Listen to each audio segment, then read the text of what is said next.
Hey everyone, skull902 here for another stream. Good afternoon. I hope that you all are having a fine Monday here today. I just got a hunch or maybe not a hunch, but uh, a hankering, which is a word that you usually use for hunger, but whatever. I got an itch to do another run of Sonic the Hedgehog 2. I've done a few of these, and I just want to get a deathless run in, you know? So that's the whole reason I'm doing this. And in recognition of Sonic Month, you know, uh, I figured, you know, why not try to, you know, get a deathless run in Sonic the Hedgehog 2. So uh, I will be doing this every month until it finally happens. So chia. Swift, Joshua Hunter, hello, welcome. Uh, Joshua Hunter says, I was just watching your tutorial. Well, thank you very much, my dude. Yancy, hello, welcome in. Uh, let's get it on over to Kega Fusion. And I'm going to start up the game. As soon as I can find it. Okay, here we go.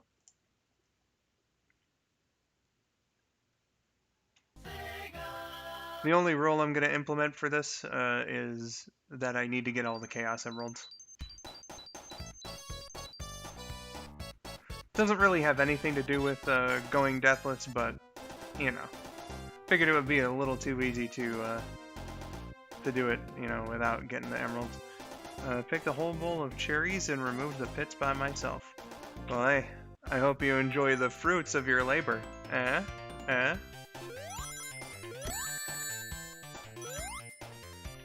Not a big fan of coconuts. Monkey Dude was much better.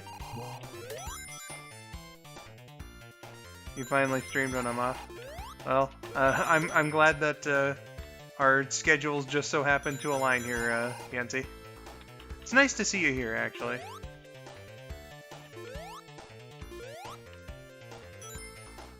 We haven't been able to interact very much lately.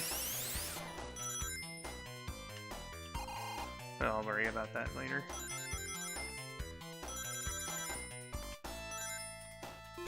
He was the best.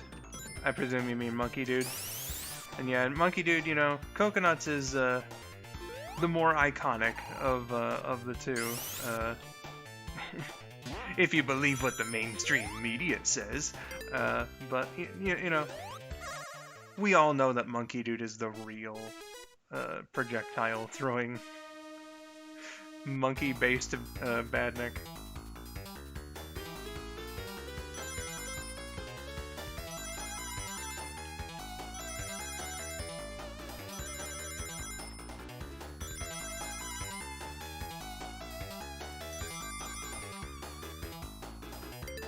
I've been busy not dying.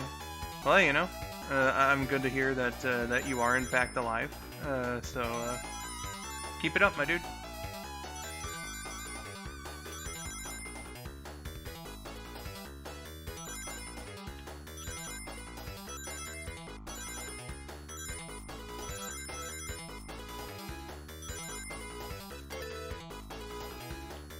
I do find it kind of fun that I just said keep it up to someone not dying. It's like, yeah, you know, I genuinely, like, you know, meant that. It's just an interesting thing. Not something people would usually just kind of say. So, Skull, how you been? It's been alright. I'm feeling kind of allergy-ish today. But, you know, that's kind of been like the last 2 months. Really anticipating spring turning into summer. If just for the whole, like, allergy thing that my body, like, finally, you know, is gonna get used to how it is outside.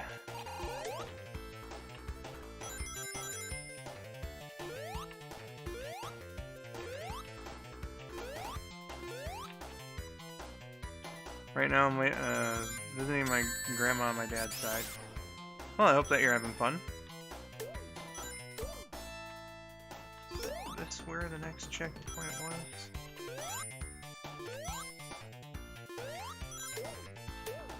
No. But I do have a shield though, so at least there's that.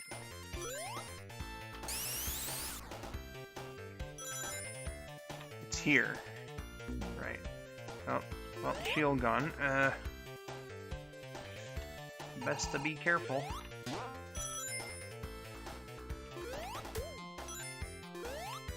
I got a dock for my Steam Deck. Good, good, good, my dude.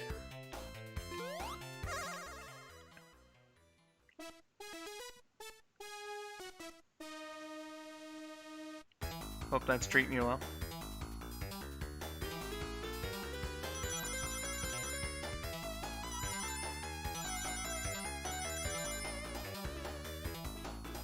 I also apologize if I don't interact quite as much during the special stages. You know how it is, concentration and all that.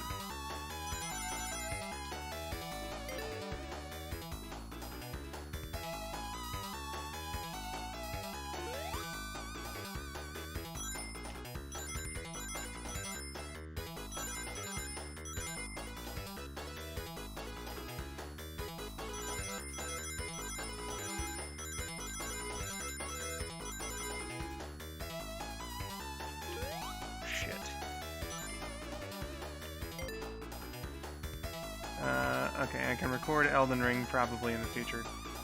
Hey, well, you know, as long as you're having fun with it, then that's some good stuff. Oop.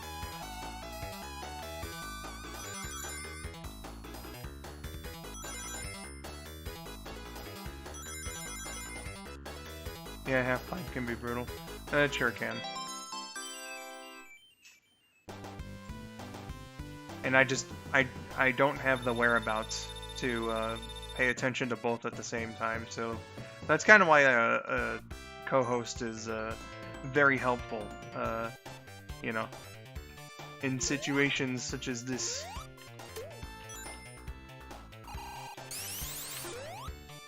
Oops.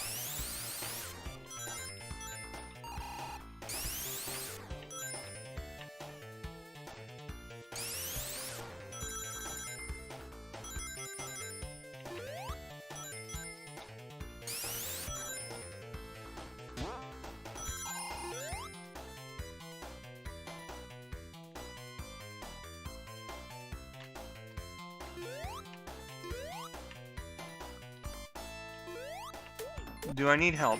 No, not particularly. Especially like during the level parts, you know, I feel like I have a decent grasp on like interacting with you people while I'm just generally platforming.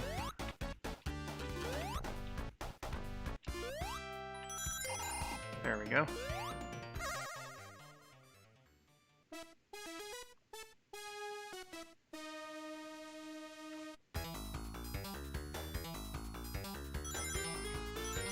If one of my friends comes by who can join the VC in my stream server, I'll definitely give them the invite.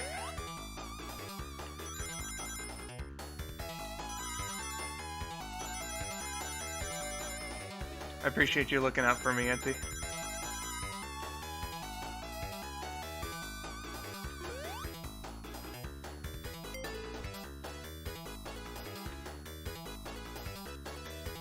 Hey Methless, welcome to the stream. This is Platinum.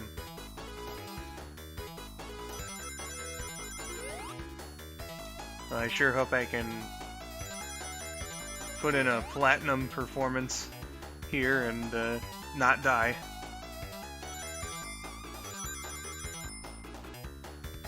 Getting my energy and strength back, not messed up from the aftershock. Hey, that's good.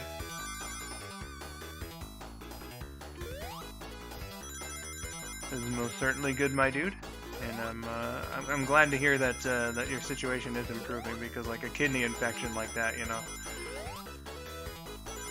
does not sound fun, especially since it was in both of your kidneys.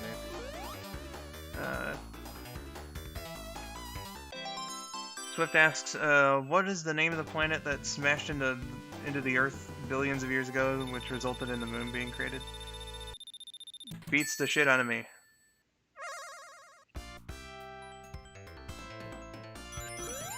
So that does remind me, I recently saw a video, and I don't know what the channel is,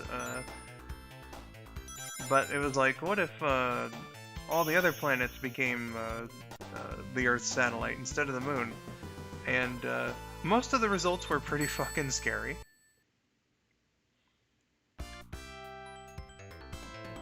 I've been recorded like a son of a gun. What do you mean by that, Yancy? Oh man, I do not like having the speed shoes in this situation.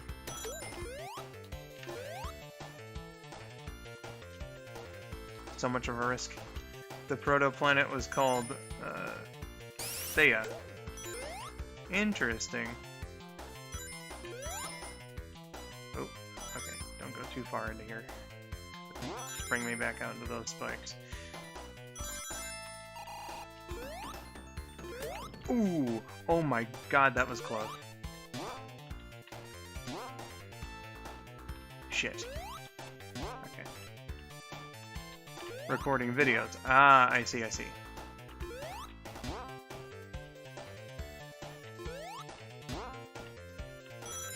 Well, again, if you're having fun, you know, that's the good shit right there. Almost missed my chance. Alright, this is the one that usually fucks me up, so I'm gonna try real hard here.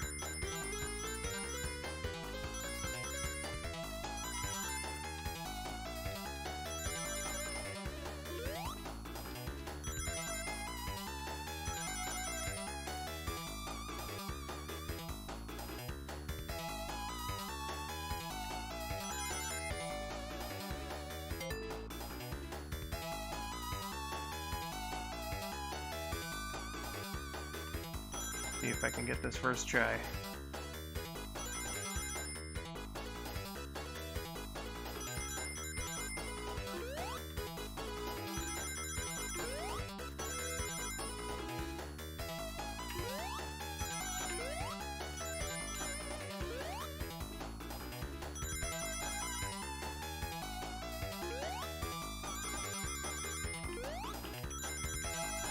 Okay. Should be able to. Keyword should be.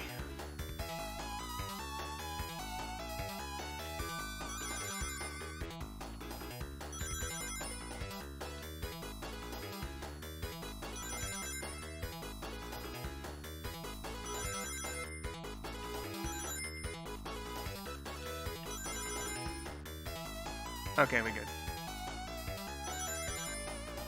I recently got my hair cut.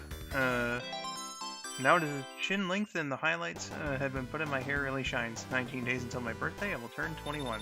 Hey, exciting times for you then, Swift, eh?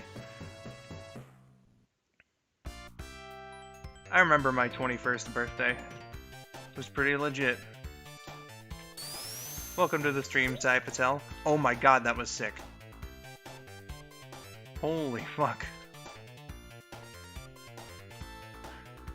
I was like, you know, I know if I walk off here, I'm probably gonna get hit and die with no ring.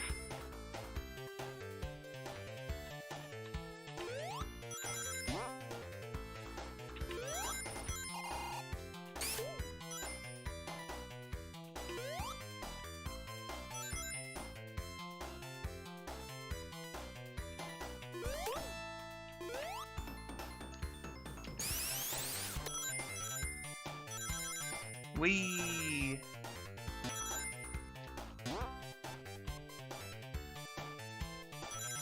Okay. Fuck.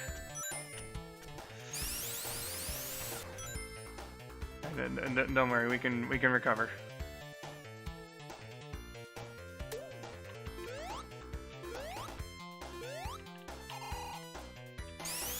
Cooking is like chemistry. Yeah, kinda. Fucking.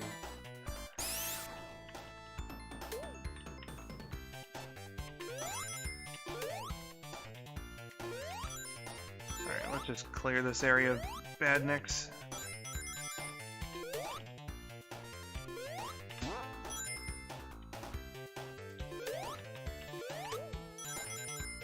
I have like one more chance to get 50 rings before I have to give up on the next checkpoint. Coconuts, you really are nuts. He really is. I don't appreciate him. Alright.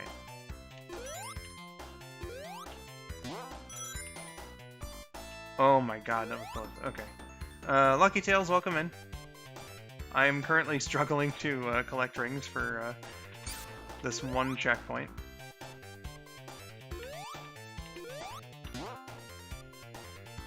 I should have enough to, as long as I get up here. Yeah, I'll definitely have enough. Best of luck. Thank you, thank you. Okay, we got 54. Just gently. Okay. So there's gonna be one here. There we go. Alright, sorry for how long that took. Zelda 1 was a fun game to record. Definitely the funniest I've had recording a game so far. I commend you on your ability to beat Zelda 1. Because, like, that's one of those that definitely requires, like, a map or extreme knowledge of the game.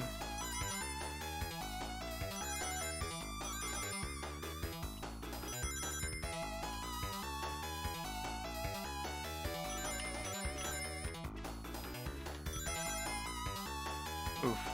Okay, that wasn't so good, but... I made it, that's the important thing.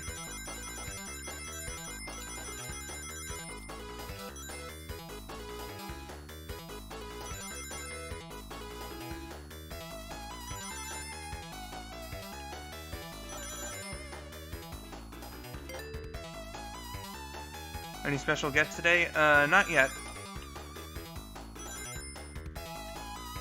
We'll see.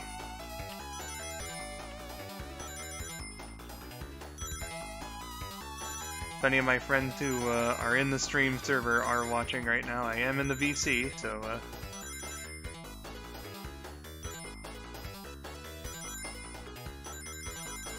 okay, we good. Had a bit of a scare there at the beginning. Yesterday I was so freaking tired from work I passed out on my bed. I mean, you know, it happens. Caleb, hello, welcome. Says, fish!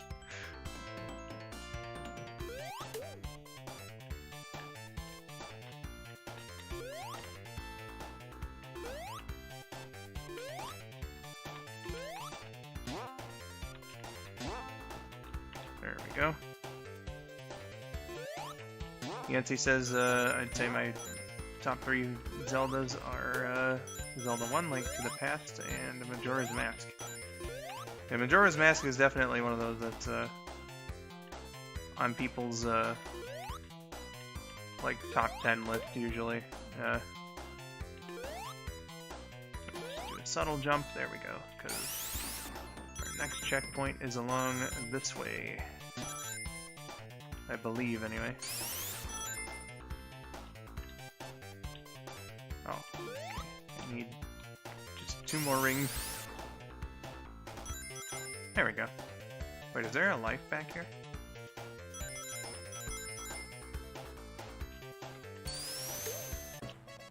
Hey!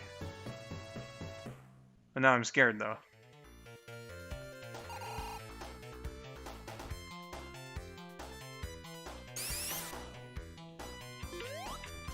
Okay.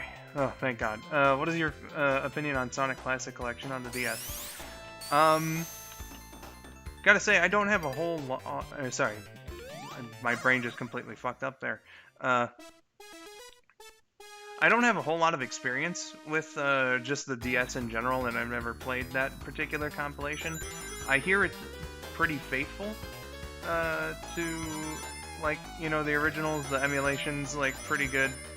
Only a couple slowdown bits of slowdown rather in places where there wouldn't have been in the originals. So, I mean, from all it sounds like, it's a good compilation.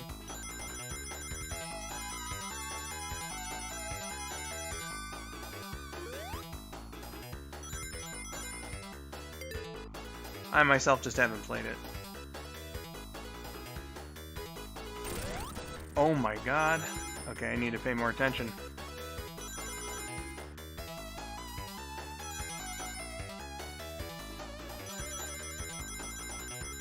That could have been disastrous.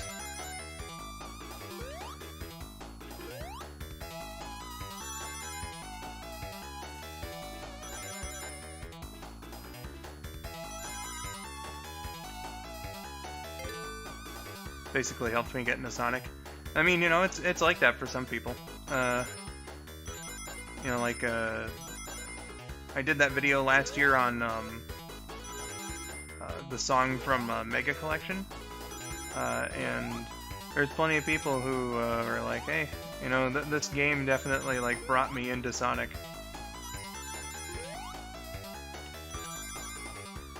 The stories in the comment section of that video are, again, like some of the best shit on YouTube, man. All right, there we go, number 6.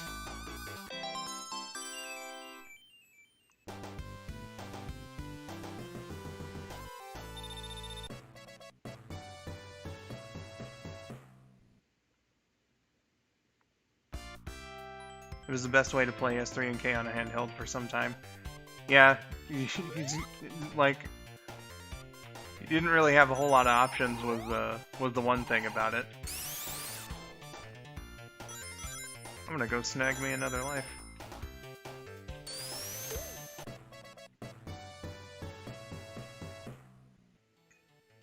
Good to know where that one is. Okay, so...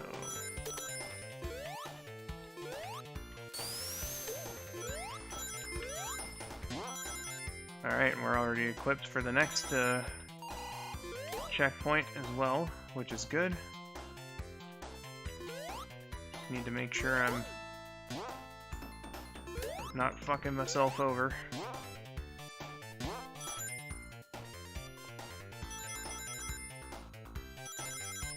Okay.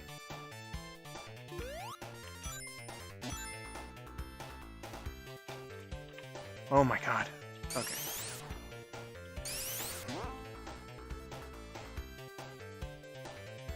Definitely want to get a shield if I can. I know that there's one nearby. And I mean, like, there's this one here, but not entirely sure how to get to it. And I don't want to really risk, like...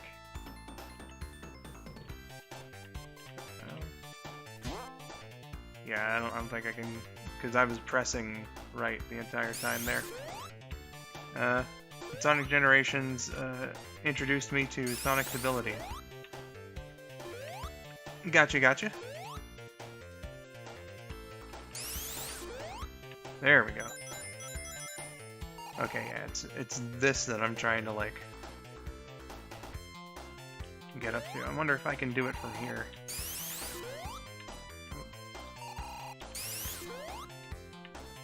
Oh, I think I can. Okay. Come on. Friends, allies, not abilities. Oh, sorry. Alright, yeah, I need to get a move on, so, let's forget that one for now. Just... There we go. Okay. The shield is a lifesaver, and that's the exact reason why. Okay.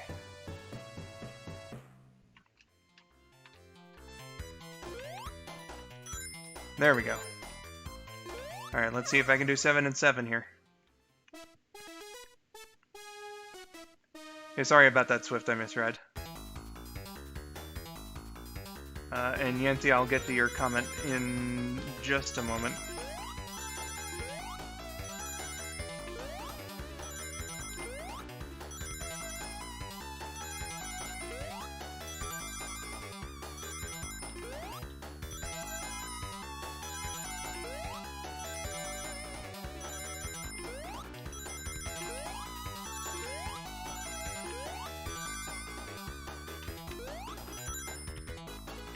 Shit. Okay. Should be fine though.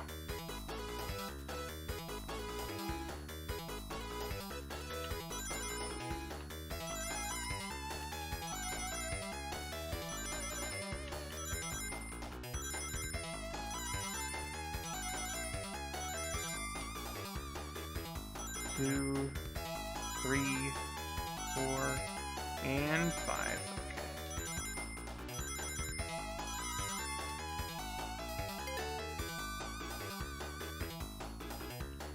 Have I ever had a crush on a fictional character?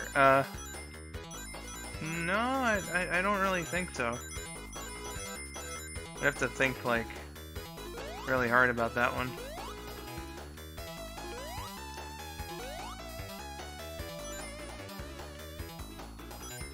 I know it's not exactly abnormal, because a lot of people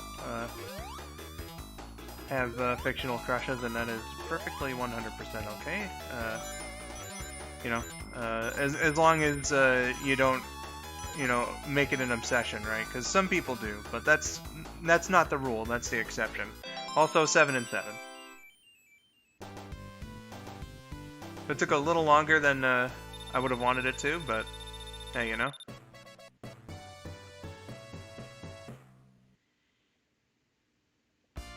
I mean, my first Sonic game was Sonic Jam on the Saturn. Sometimes a collection is the best way to get introduced. And you're right, my dude. I mean, that's basically the story with me and Mario. You know, I mean, I knew who Mario was beforehand, right? But like the first time I really experienced Mario was through All Stars on the Super Nintendo. All Stars Plus World specifically. Okay, let's go kick Robotnik's ass. Whee! Robert, welcome in. Says, man, Sonic's blue really blends into the background, but it is an amazing background, so we allow it. Yeah, it is, like, pretty close in shade, for the most part, but just considering how this game was kind of rushed to the market, can't really blame them for not taking that into account. I mean, like, you could still see him well enough against the background. It's just, you know. Yancy says at least 3 crushes. And again, that is perfectly fine. Everybody is allowed to have a fictional crush. Just again, you know, so long as it doesn't become an obsession. But again, like I said, that's an exception, not the rule. I know most people are able to handle theirs, you know, very healthily.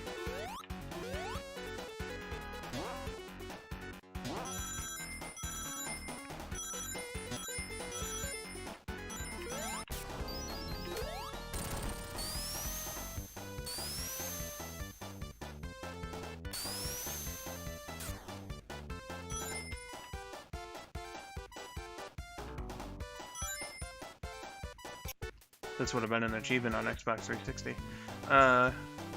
Regular All-Stars was my first game. Hey! Nice. Yeah, like, I've gone on about it plenty, but just getting that compilation when I was a kid is definitely what turned me into a gamer. A full-fledged gamer.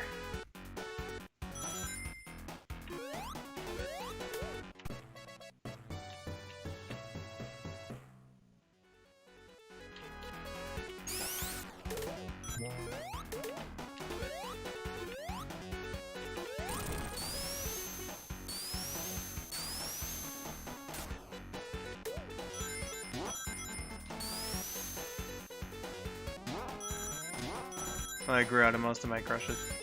I mean, you know, that happens sometimes too, for sure. Sometimes it only lasts like a certain bit. That's crushes of every kind, am I right? Some just aren't meant to last.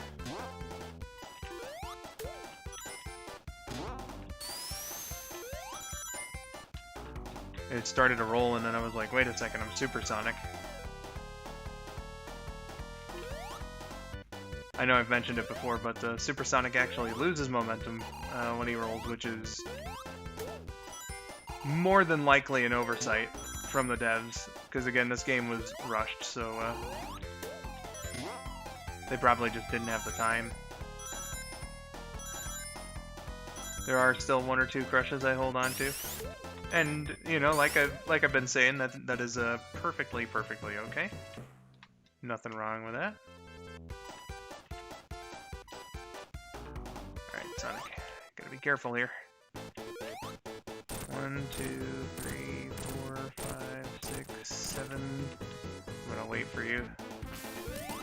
Probably could have gotten 8 there, but I didn't want to fall in.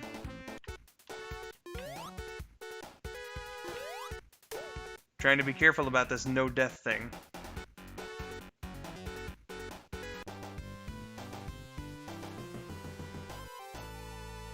And yeah, Yancy, if you're all right with saying who your crushes are/were, then go right ahead.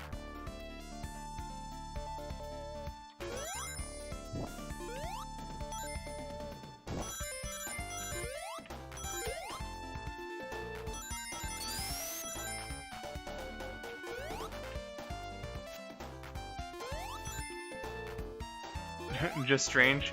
Well, you know, if you don't want to disclose who your crushes were, then like I've been saying constantly, that is perfectly 100% okay.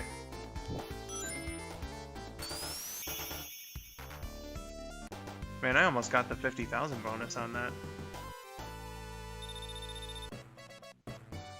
I'm so tired.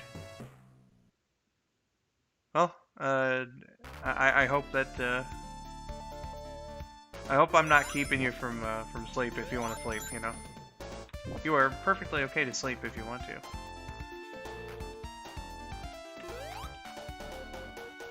Okay, Yancy, that's fine if you don't want to say. I'm sure Swift was just curious.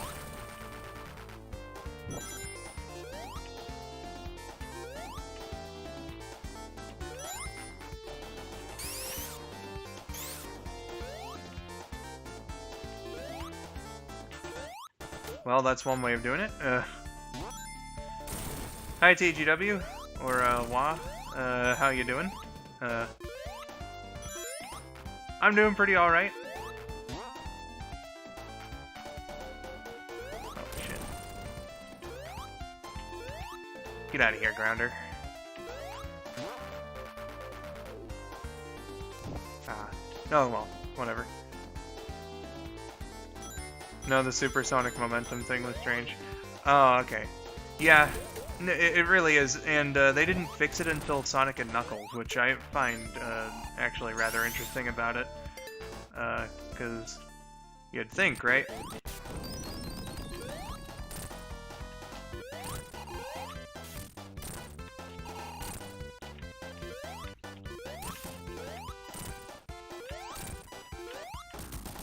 There we go. I think this is the first time I've ever fought this guy at Supersonic. Interesting. Well, maybe I'll tell one. If you're okay with it. Somehow I got my breakout done fast. It started at 11:30 and got done at 12:50. Or sorry, 12:20. That is pretty fast.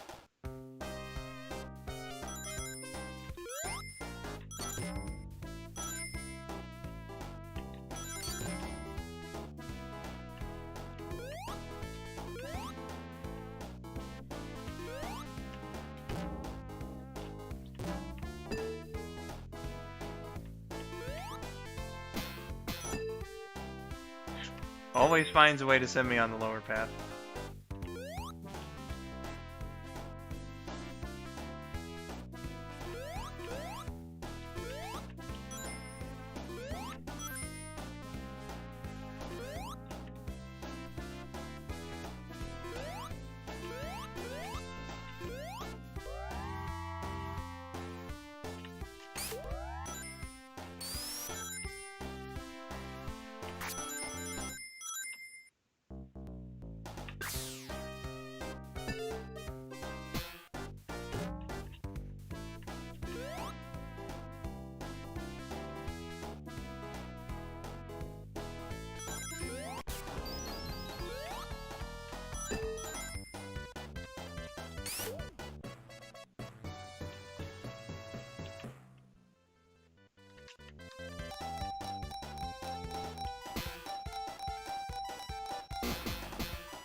because usually I'm not rolling a supersonic since I'm not concerned with rolling.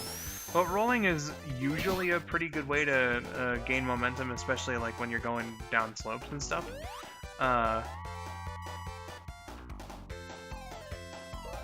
But it's just with supersonic in Sonic 2 and Sonic 3 standalone, for whatever reason they I guess they didn't check this, because like you just saw him now, like he was slowing down as he was rolling, which is quite anti-Sonic.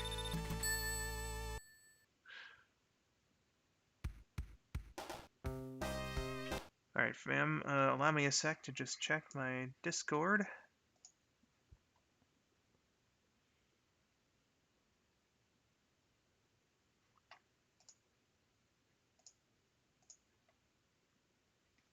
Okay. Just got a couple notifications there. If I don't reply, I doze off. That is perfectly okay, Swift.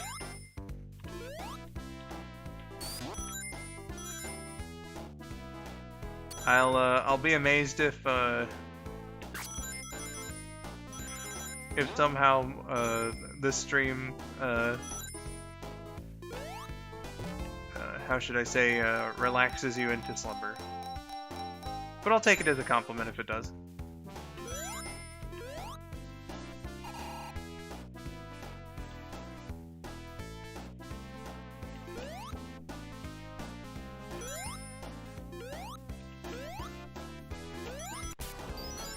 Oh boy, supersonic. Whee! Let's fucking go.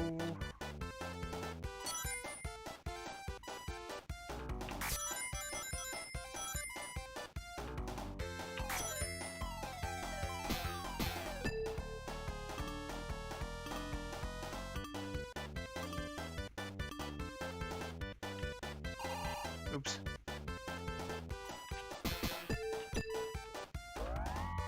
Natsume from Pokemon is one of those crushes. I don't know who that is.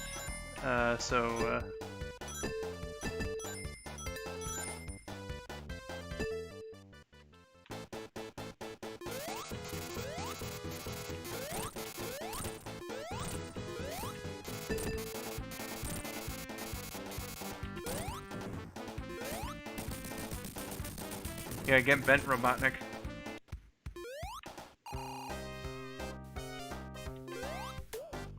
Robot Eggman.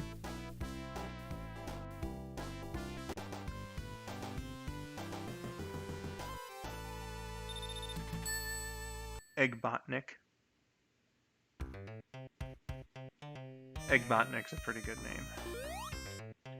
I'm sure someone else has already come up with it.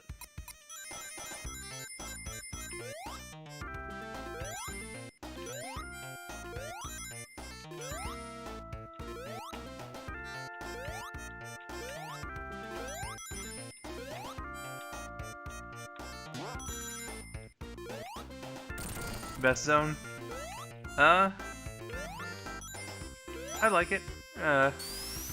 But your opinion is valid, so not to worry there. Aw.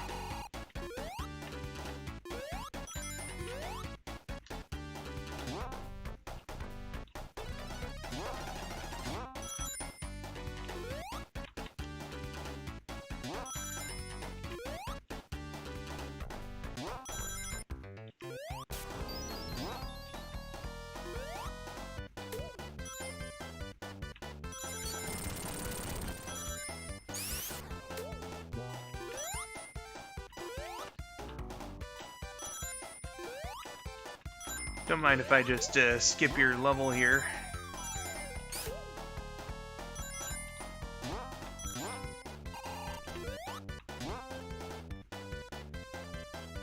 Okay, now I gotta be careful in this part.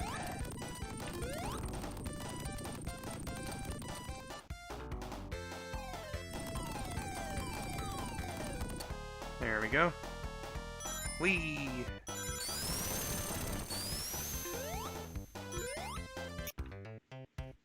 Let me look up the English name. She is the psychic gym leader. Oh, from like Gen 1? That'd be Sabrina. That's an interesting one to have a crush on.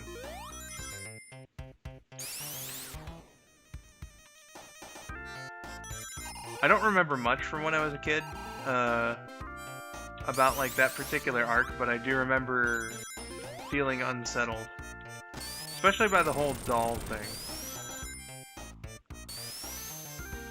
Brock and Misty being in an I Must Scream, God, what's that TV trope called? And Now I Must Scream situation. There we are. Just without the word situation.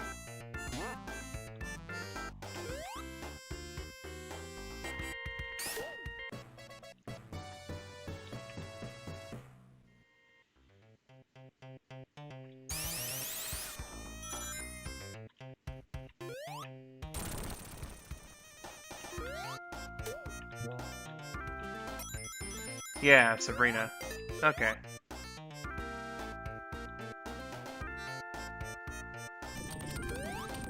Again, an interesting pick.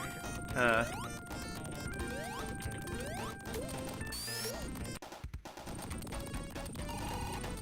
always thought of her, like I said, as a little unsettling back when I was a young Skella man. A Skella boy, as it were.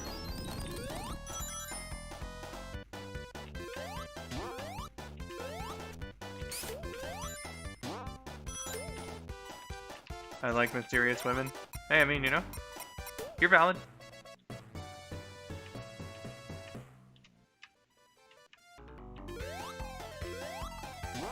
Then, like, it turned out in the end, I think that she wasn't even really, like, malicious at all, so, you know.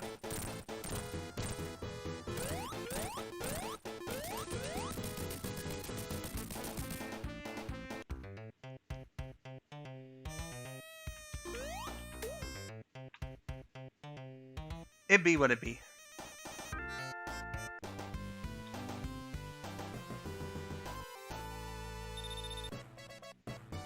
But still, man, that situation that that Misty and Brock got themselves into. Ooh, man, would not want to be in that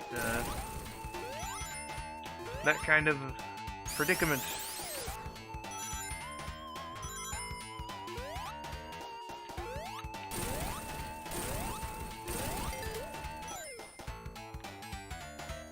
Not too crazy about bubbly women.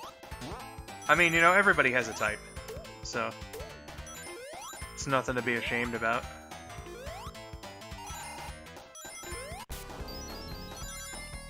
As long as you're respectful, then there's nothing to be, you know, ashamed of.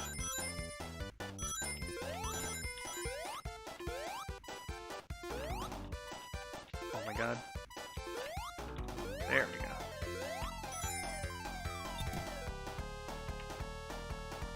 And also, thank God this isn't Act 2.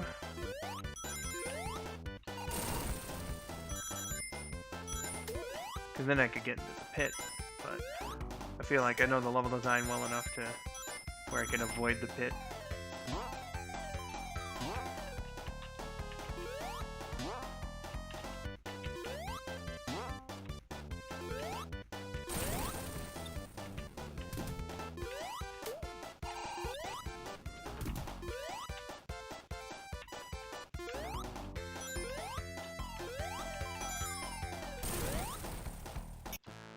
Yeah.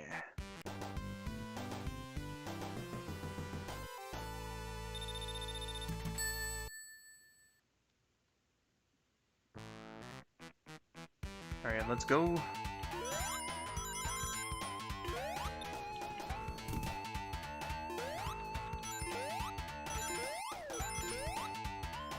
You know, out of all the zones in Sonic 2, I think this one probably has my favorite song. Something about it, especially the opening notes. It's just some good shit. Strike the chord, man.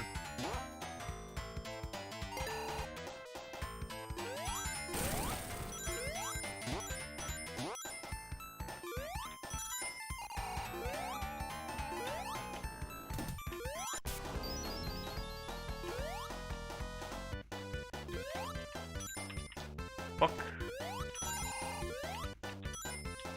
Fuck again.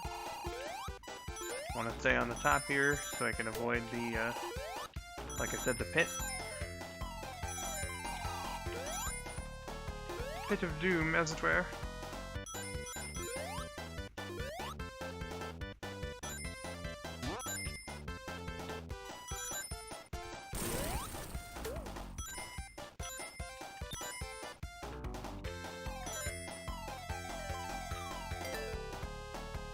Okay, there we go.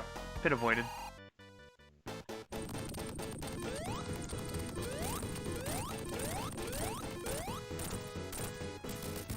There we go.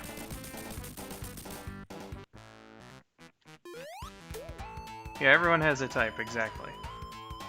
I love Mystic Cave's music. Me too, bro. It's a funky time.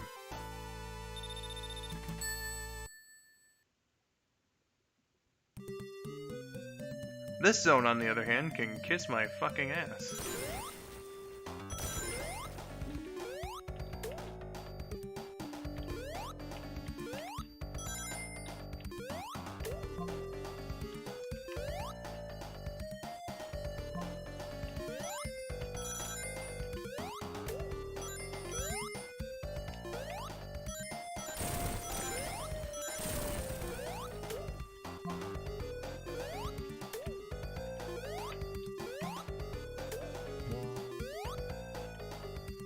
Let's see if you can keep the streak. I'm trying.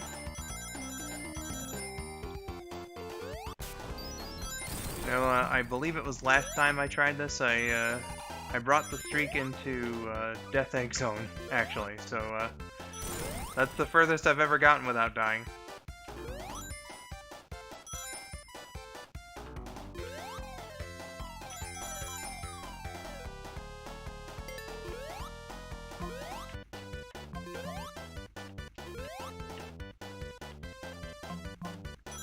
Yeah, we can all agree Mystic Cave Zone is best waifu. Aw man, you know, Vinny was doing his 30 Days of Sonic thing on Twitter.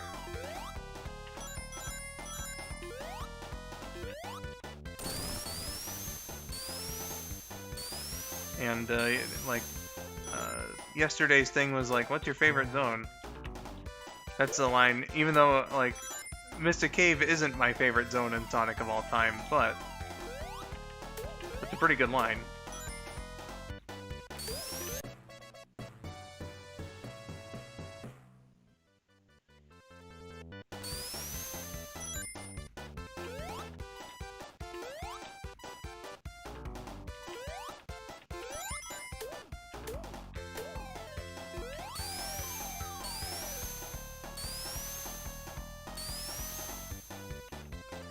Oil Ocean ain't bad. Agree to disagree.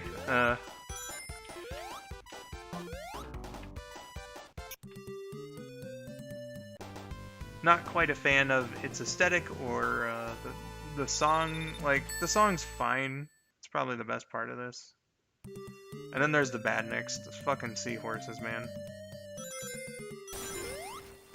I've been playing this game for almost 16 years. Or actually, over 16 years now. And, oh my god. Okay, I need a ring real bad. Ring, ring, ring, ring, ring please. Okay, thank you.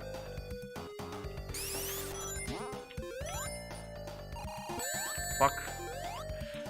Are you fucking serious? I got none of those? Okay.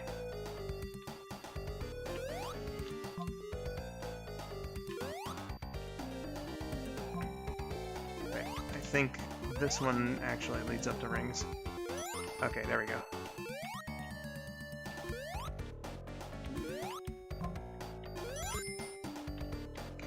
I've done the full game deathless in a full game time attack. Gotcha, gotcha. What was your time? If you don't mind me asking. Shit. You know, this is a path I don't usually go. So I wonder how it's gonna treat me.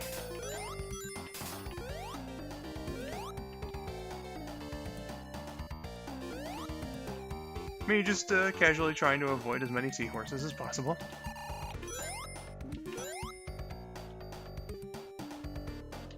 I have rings, so that's a good thing.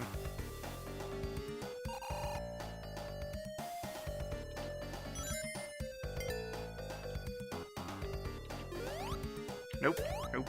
Okay.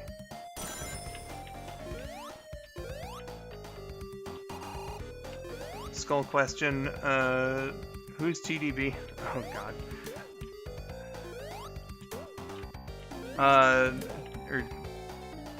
Like, I put that there, it stands for to be determined. That's just when I've got no co-host with me at the moment. It's just a way to basically be like, there might be a co-host, and then if it turns out that I have a co-host, then I'll change the stream title, and if I don't have a co-host, then when the stream is done, I just get rid of that part. Oh, invincibility, thank God.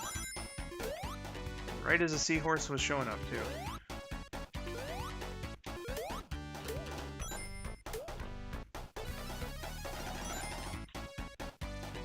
Motherfucking seahorses, oh God. Well, nice to know I pissed that invincibility away.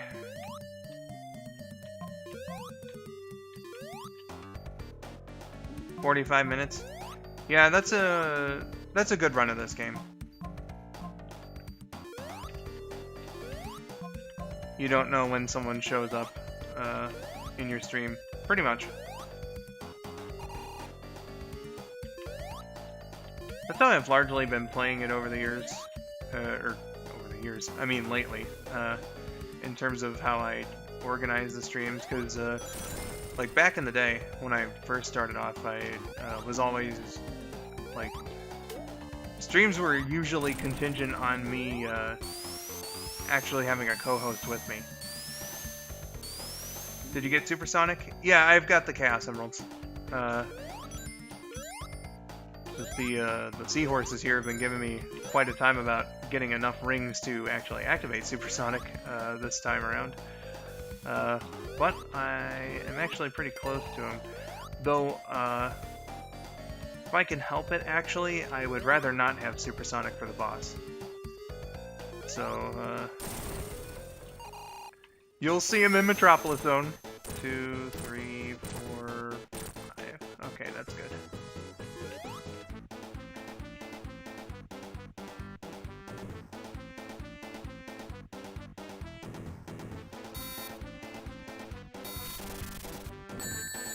Fuck.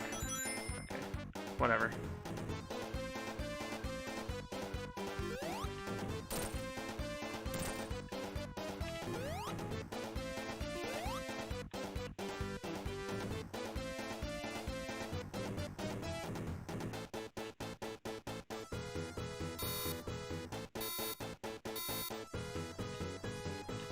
Alright, one more. Yay! Okay, that took longer than I really would have wanted it to, but whatever.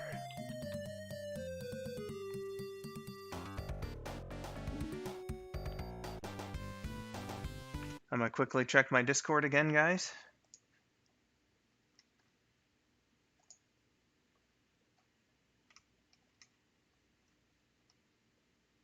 Wait, hold on. Okay, so someone responded to my thingy-majiggy in Brent's server, my like stream ad, saying like, "Oh, I'm gonna go live." I basically put it like, "I'm gonna try to go deathless in Sonic 2," and then the person there was just like, "It's actually pretty easy." And I'm just like, man.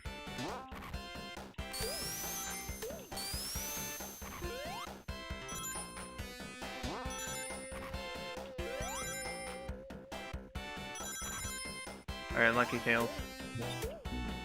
Aw, oh, fuck. Sonic 2 is great until Metropolis, then the quality.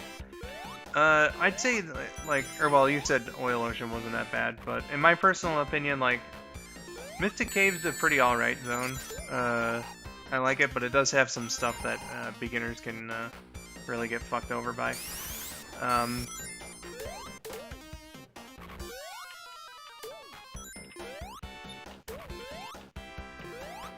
And then Oil Ocean is Oil Ocean. I fucking hate that zone with a passion.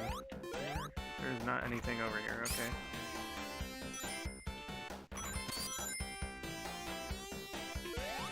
It must have been forever since the last time I was on this path, because like I have no idea what the fuck I'm doing or where I'm going. But that might be a good thing. Lower paths are usually easier in Sonic.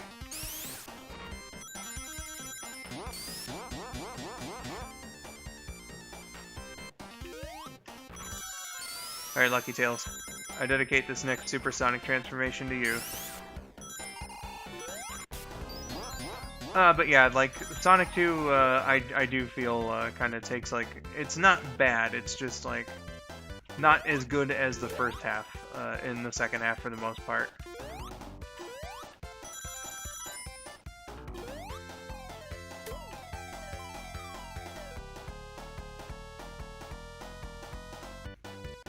Which is why, like, out of the 4 main classics, I actually, put Sonic 2 at number 4, which again it isn't saying much, because Sonic 2 is like a fantastic fucking game, but wait, where am I? I think it was meant to go down here. Yeah, it was definitely meant to go down there.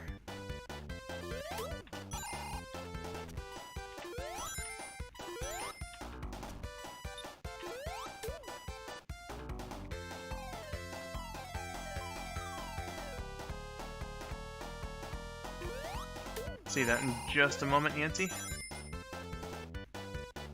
Alright, we gotta do a 2-player race in Super Mario World one day. Super Mario World is on Fightcade, so it's easy to set up. I have no idea what the hell Fightcade is. But, hey, maybe.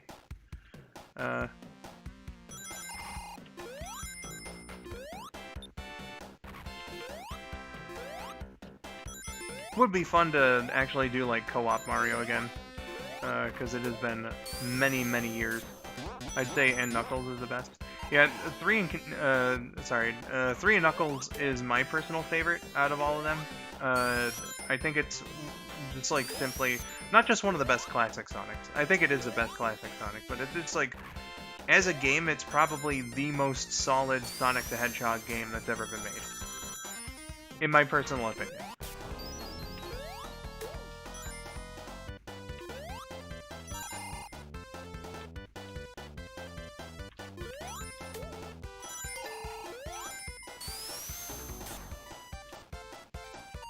Purely as a game.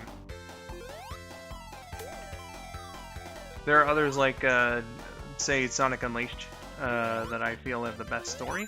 But, like, just in terms of gameplay and the fun of the levels and all that, it's gotta be 3K for me.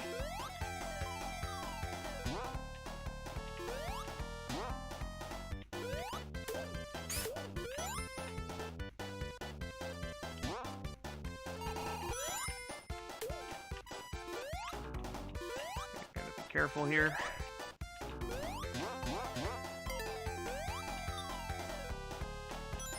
Alright, I think I'm in the clear now.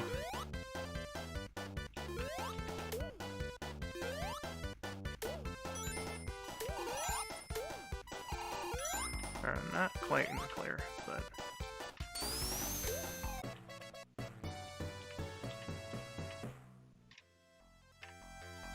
Okay, now I should be. Just got a couple things left to do.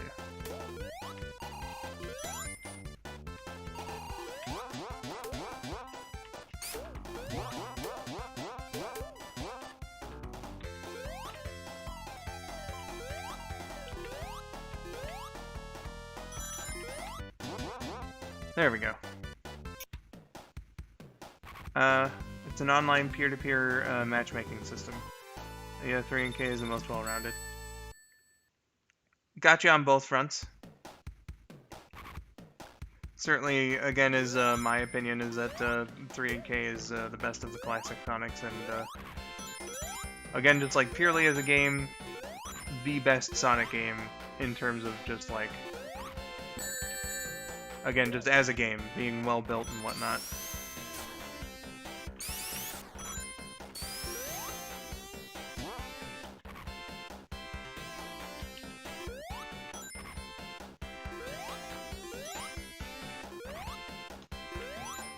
There we go.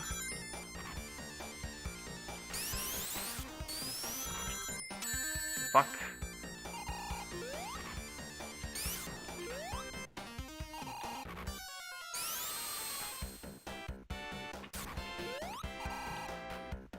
Oh god, it's this part. Let's see if I can salvage some rings here. Okay, there's invincibility. That's good, I'll go with that.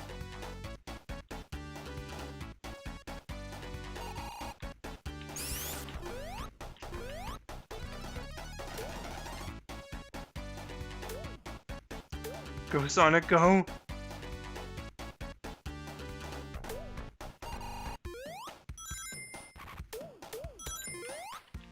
Okay, really lucked out on that part.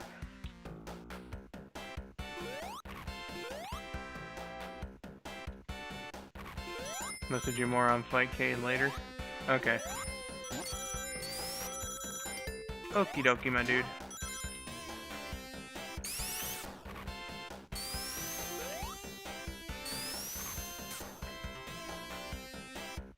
I could just get a shield.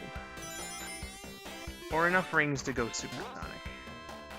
That'd be fantastic.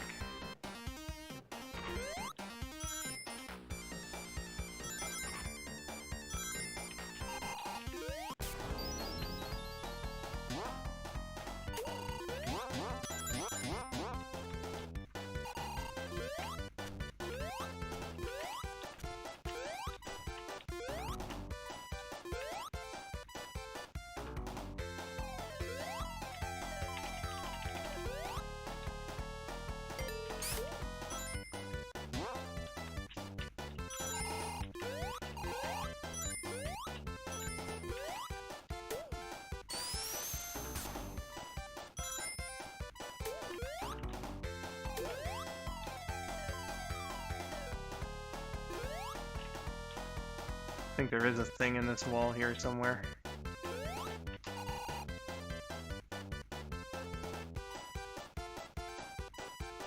Ah well. I do not have the time to lose. Okay, well I guess I do now. Oh my god. Will come in handy for streams later. Gotcha, my dude. I certainly know what isn't gonna come in handy for my stream here. Oh god. I think there's a fucking slicer up here too at some point. Or this Asteron. Okay.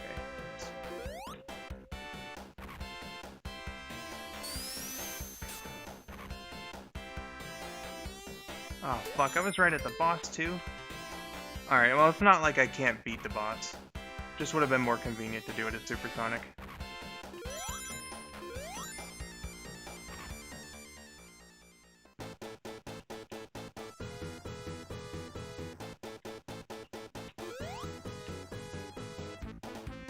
And yes, I am going to do this the safe way, at least at first.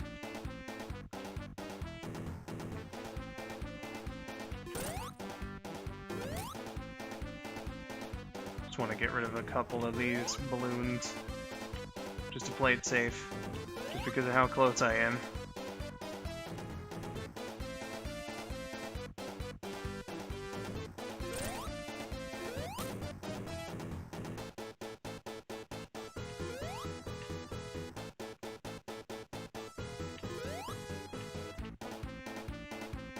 Alright. Start playing it a little more risky after this one.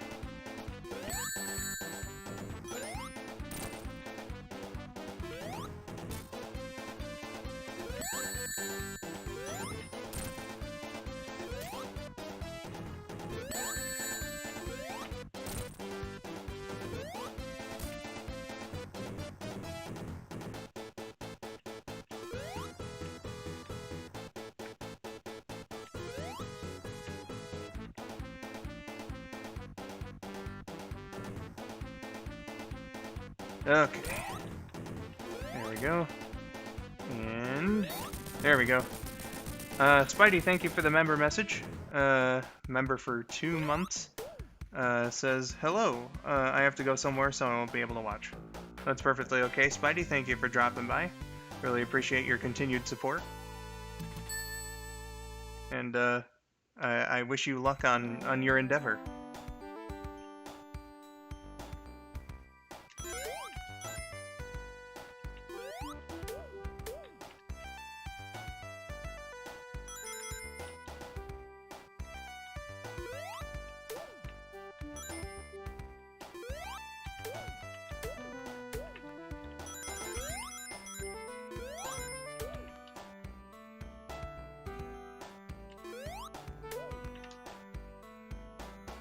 This is one I don't want to get supersonic on, actually.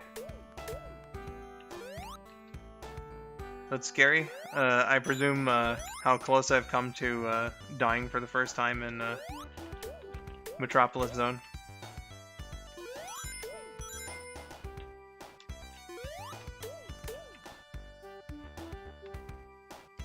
Sure am, Joshua. Oh, fuck. Okay, well.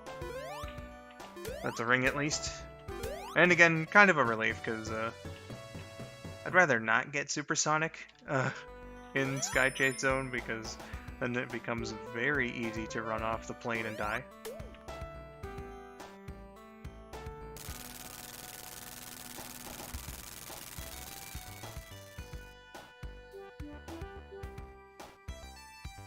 Thank you, Wah.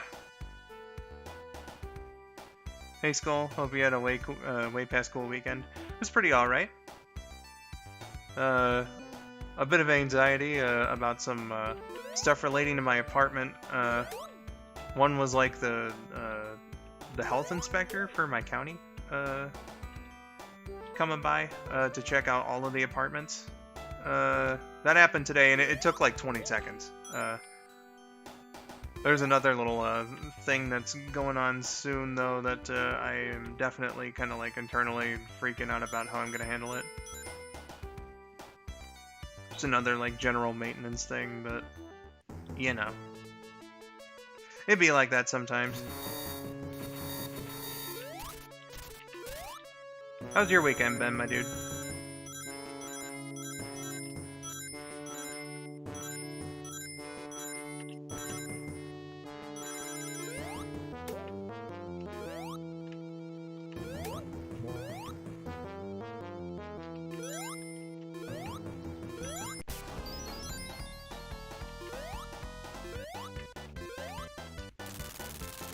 No worries, Skull, there are exactly 50 rings in this hole. There's well more than 50, but I appreciate your encouragement.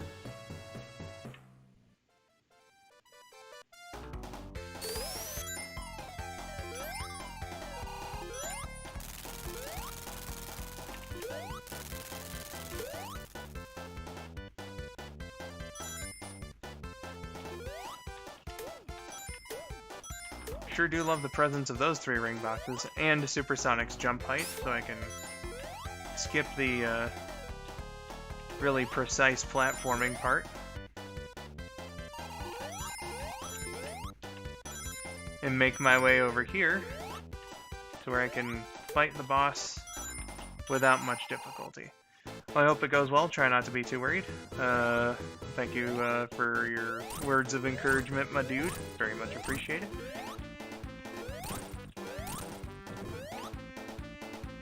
My weekend was good. I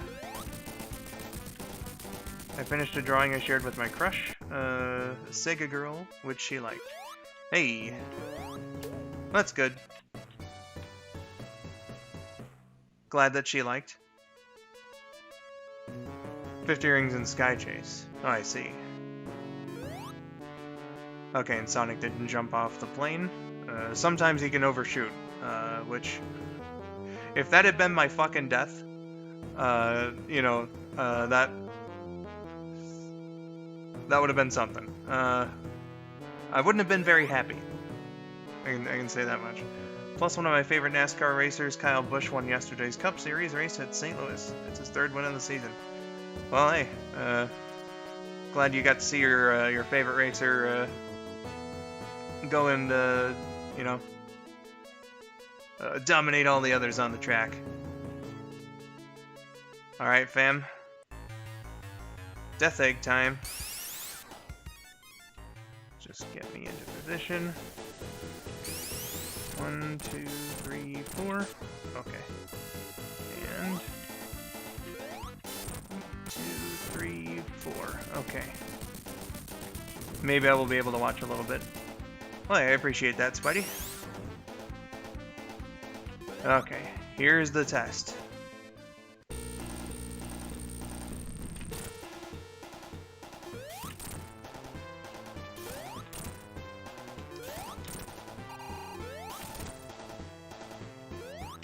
Alright, that's half of the hits.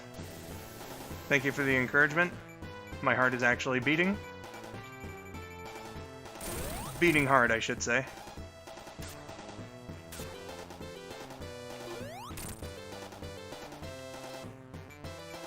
Thank you, Joshua.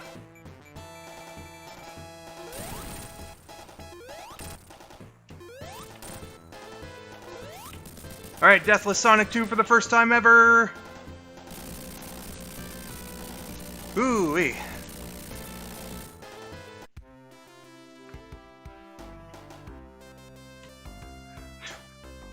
You know, I find it kind of funny that after I declared that this was a challenge for me now, that I was going to set out to do this like every month until I got it. I got it. Oh, man. Yeah, my heart started fucking, like, pumping once the Death Egg robot got on.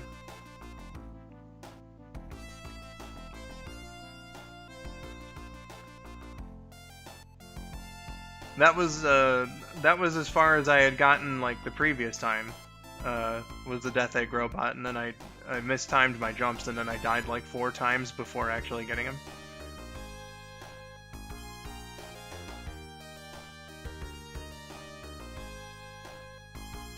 Thank you all for the positivity in the chat there.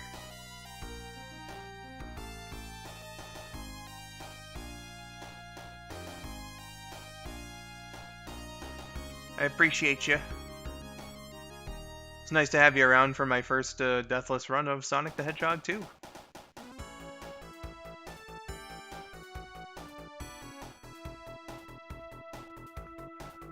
I'll have to see if, not now, because I just wanted to do like a quick stream, but at some point, I'll try to do Sonic 3, and I still, like, I mean, I've done a deathless run of Sonic 3, but it was when I recorded my LP, years ago, so, like, I have it on record, it's just, I didn't do it live, you know, so that might be a fun one to try. I still haven't beaten Sonic CD Deathless, so that's a potential one as well. I was your good luck charm.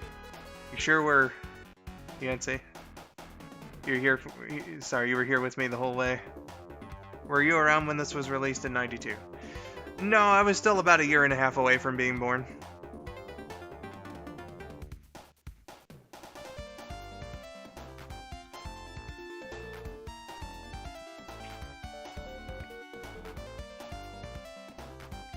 And then I first played Sonic 2 in the early days of...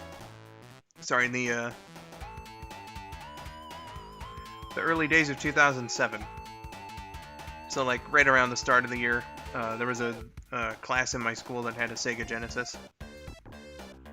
And Sonic 2 was one of the games that you could play on it. And I was fucking terrible.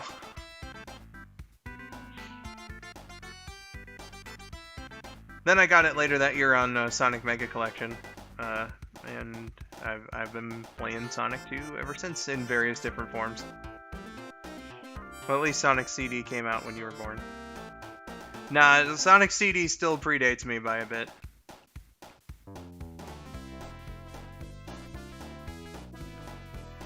I was born 3 months after Sonic 3 came out, so I'd have been about, like, almost half a year old when Sonic and Knuckles came out.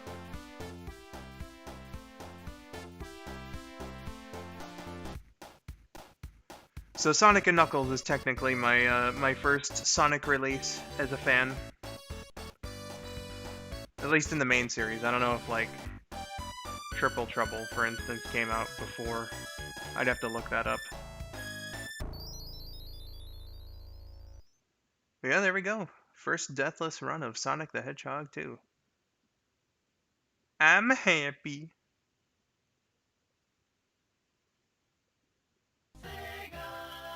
Good stuff, good stuff. Fam, if you want to chat for a little bit, I opened the wrong thing. Uh, Here, let me just get rid of this and then boop. All right, if you want to chat for a little bit, I'm up for it. Questions, comments, concerns, complaints, whatever you have, you know. Uh, if you wanna talk, then I'm all for it for a little bit. Let's start this off with something like, what is your favorite thing about Sonic the Hedgehog 2? About we open that up as a bit of an icebreaker.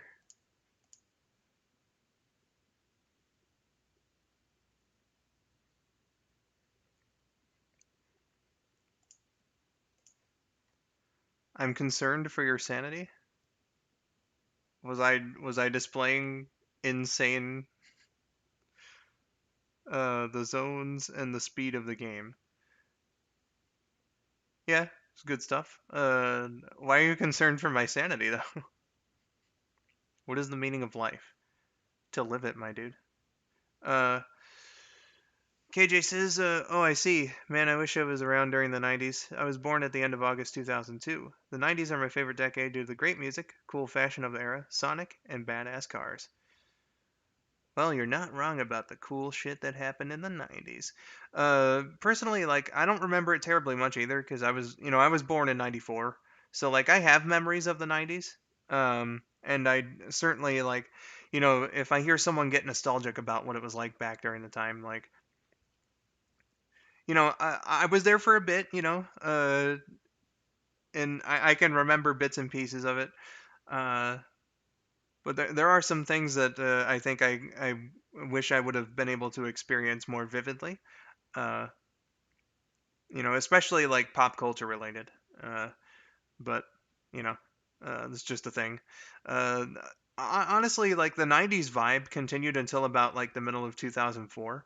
So you know, uh, the '90s feel definitely extended for well beyond the '90s.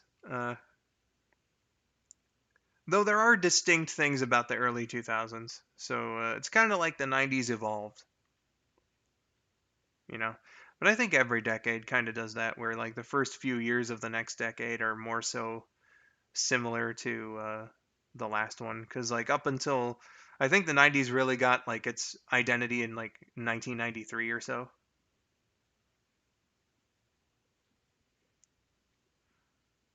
Up until that point, it was more like the '80s evolved, if that makes any sense.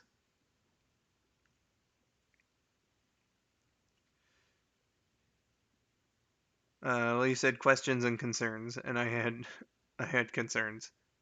But why though? Um, I'm a dinosaur. Uh, oh yeah, you are older than me by at least a bit, aren't you? I think I remember you telling me about that. Joshua Hunter says Tails' debut is his favorite thing about Sonic the Hedgehog 2. Uh, yeah, that's some fun stuff. We got a great character out of it. Uh, KJ says the 90s was also one of the most exciting decades of NASCAR, in my opinion, because I saw a lot of 90s NASCAR races on YouTube. I personally wouldn't know. I'm not a car racing aficionado. But you know, uh, so long as you got some entertainment out of the content back then. I do know one of the racers. I forget who. But like they had Mac Tonight from McDonald's on their car, and they made like a Happy Meal toy out of that car, and I fucking loved that Happy Meal car when I was a kid. In Japan, the 80s and 90s kind of just blended together. Yeah, like I can't speak for Japan culturally, obviously, but like here, at least in the West, it does kind of seem like the decades, you know, uh, more so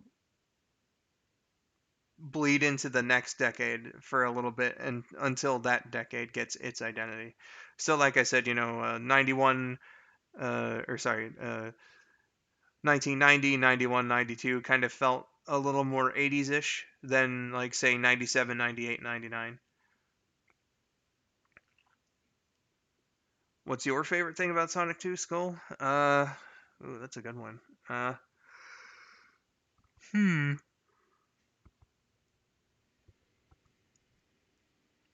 I have to really think about that.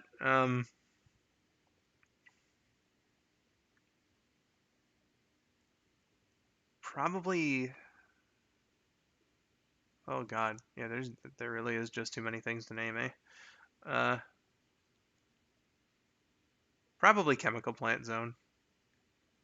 That's the first thing that came to mind. I do be liking the song, the aesthetic. It's a classic.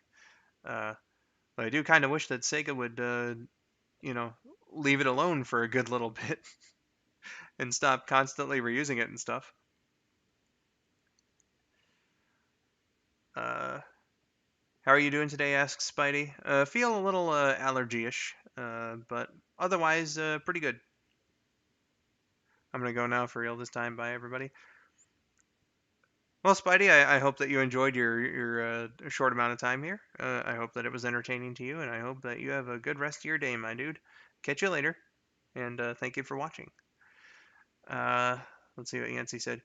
Yeah, man, I'm 22. I was raised by my brothers mostly. Oh, so you're younger than me by quite a bit, actually.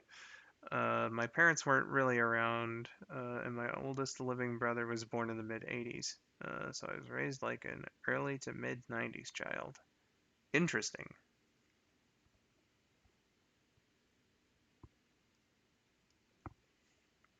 Do you have any favorite 90s songs? Oh man, a lot of them. Uh, the number one song in the country, by which I mean the United States, uh, when when I was born was "The Sign" by Ace of Base, which is a great song. I also love songs like Two Princes by the Spin Doctors. Uh, Throw me fucking any Tupac track and I'm more than likely gonna vibe with it. You know, uh, Juicy and Hypnotized by Biggie, great stuff. Gin and Juice by Snoop Dogg. You'll note I'm listing a lot of rap here, because like the '90s was just fucking fantastic for rap. And the early 2000s had some absolute bangers as well. Even the late 2000s.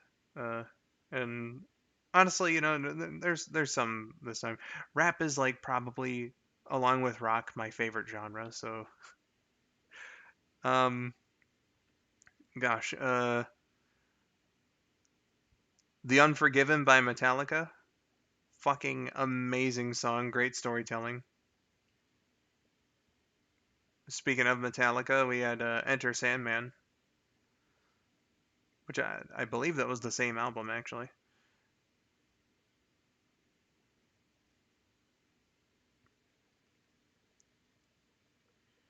Yancey says, I lived in rural Japan, so time doesn't really move that fast. So by the time I was born, it was still the 90s effectively. I see. Yeah, it'd be like that sometimes. Yeah, the 90s was one of the best decades for music as well. Sure was. Just for like media in general, I think. Great time.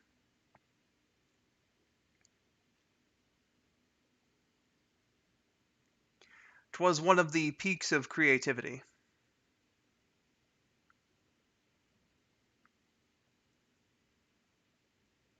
along with the 80s. And again, the 2000s wasn't so bad either in that department. I don't think quite as legendary as the 80s or the 90s, but still gotta give it its due.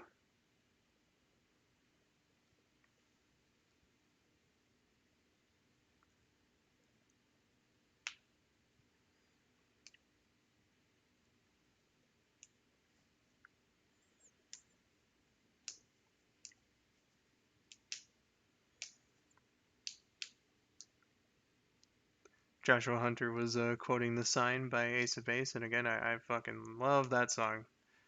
Some great shit. I may even listen to it when the stream is over.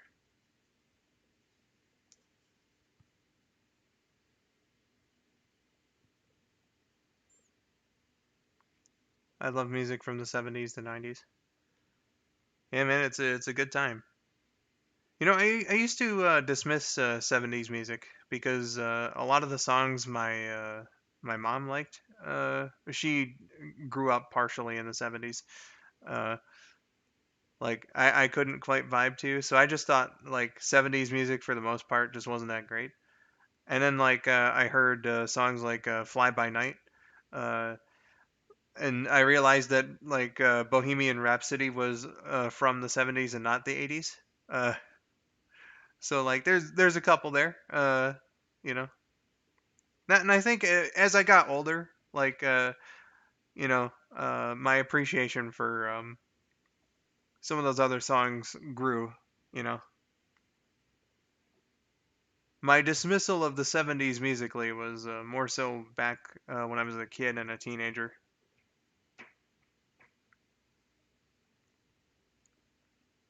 Oh, speaking of like rock songs from the 70s, or just songs from the 70s in general. I know it's a meme nowadays because of JoJo's Bizarre Adventure, but Roundabout is like actually like a really fucking fantastic song. It's very long, but it is just like a fucking 7 minute jam.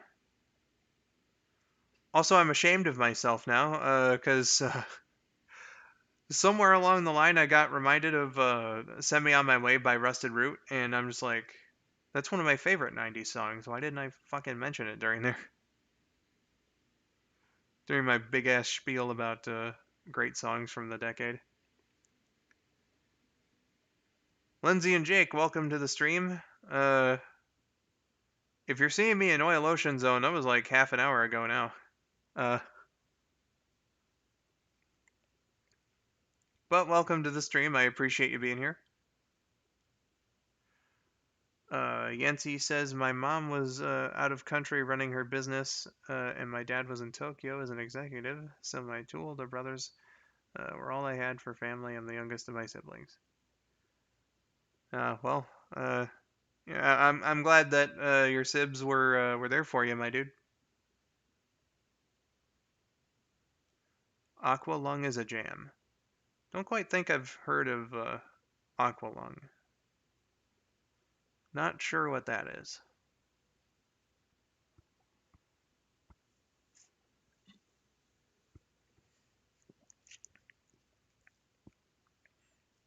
Sounds like a horrifying medical condition. Did you see my Twitter circle recently? I think so. I remember someone sending me theirs.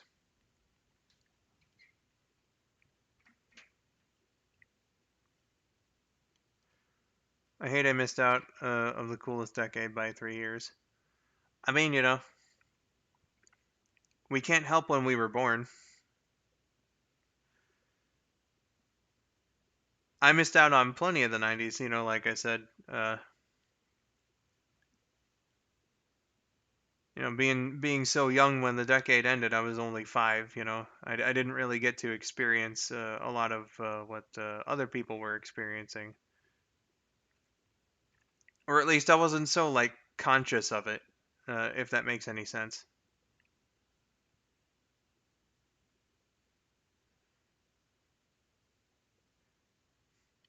My world back in, like, the end of 1999 was, like, Pokemon, uh, Thomas the Tank Engine, uh, and Cartoon Network, pretty much.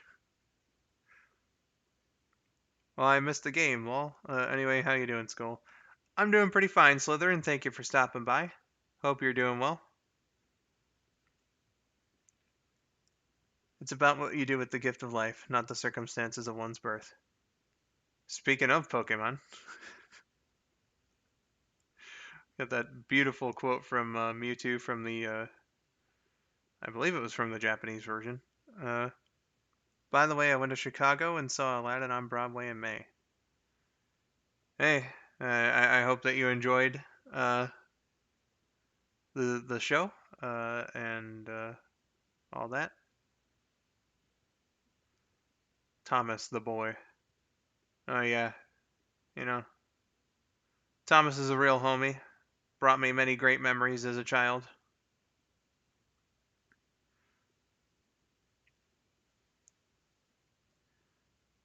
I lived and breathed Mario, Sonic, Pokemon, and Dragon Ball around 5 years old. Yeah, I hadn't quite gotten into video games at that point, like when the 90s ended. Oh, how did I. Dude, Power Rangers was one of the very first things I ever became a fan of. I had to put Power Rangers down on my list.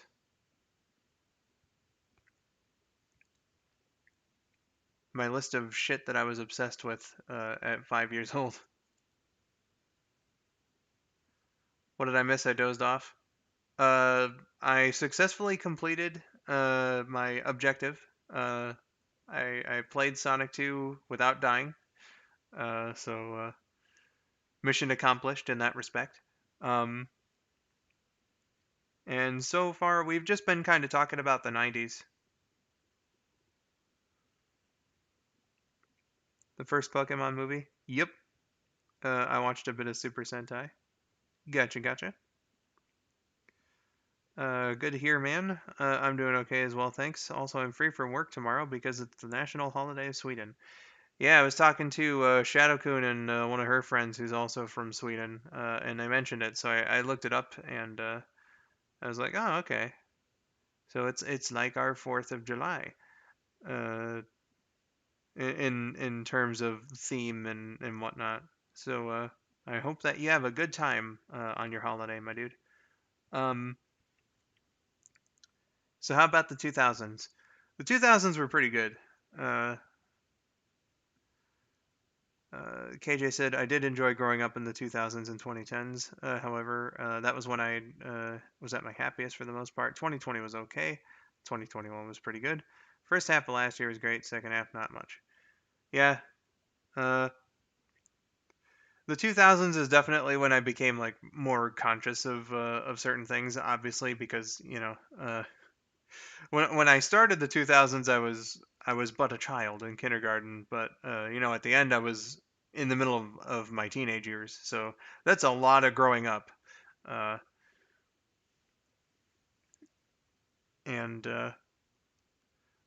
like I kind of break it up into years as well, but you know, even the ones that I thought were overall like not so great for me personally, I can still like pick out moments and times from those years that I can look back on positively. Like 2008 was a pretty fucking low point for me personally, and I'm not gonna go into the reasons why because it's terribly depressing. But some positives I can pick out from that year would be like there's some good memories I had with my family that year, and I think the big thing was just getting more into YouTube and connecting with people on there and stuff. It was when I really started. Uh, well, no, I'd say I really started getting creative with like YouTube videos and stuff in 2007. Like that's when I started. But uh, you know, made a shitload of friends in '08 or roundabouts. Uh, so like the internet culture basically is what I'm saying back then, or at least because there was a very big toxic portion of it back then. But if you knew where to look, it was a pretty great time. Thank you, Skull. There's going to be a carnival tomorrow in the capital, and I'll be participating. Ooh, very nice. I watched a lot of Inuyasha, even though I was too young, but my brother let me watch it. Your brother's your brother's a real Chad. Uh, so you kind of had the same experience that a lot of youngsters over here had in the 2000s, because there's plenty of kids who grew up with the Inuyasha playing on like Adult Swim in the overnight hours, and they weren't supposed to be awake watching it, but they would anyway. I very vividly remember Fukai Mori, the credits song. Uh, like I wasn't a regular watcher of Inuyasha, uh, and I would like to get into it. Um, but I definitely remember that fucking song. That song is an absolute slapper. And when I listened to the full version of it years later, uh, you know, it it's one of my favorite songs ever. I fucking love that song, dude. Easily like my favorite song that's ever been in an anime.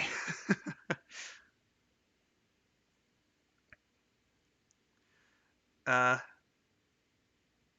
Lindsay and Jake says I got into Sonic X and Danny Phantom in 2005, LT Gray in 2007, and Tough Puppy in 2009. I thought Tough Puppy. I thought that came out a little bit later. But hey, if those are your favorite things, then I'm glad that you're able to get into them and have some fun. Who remembers the old Flash games? Aw, yeah, I sure do.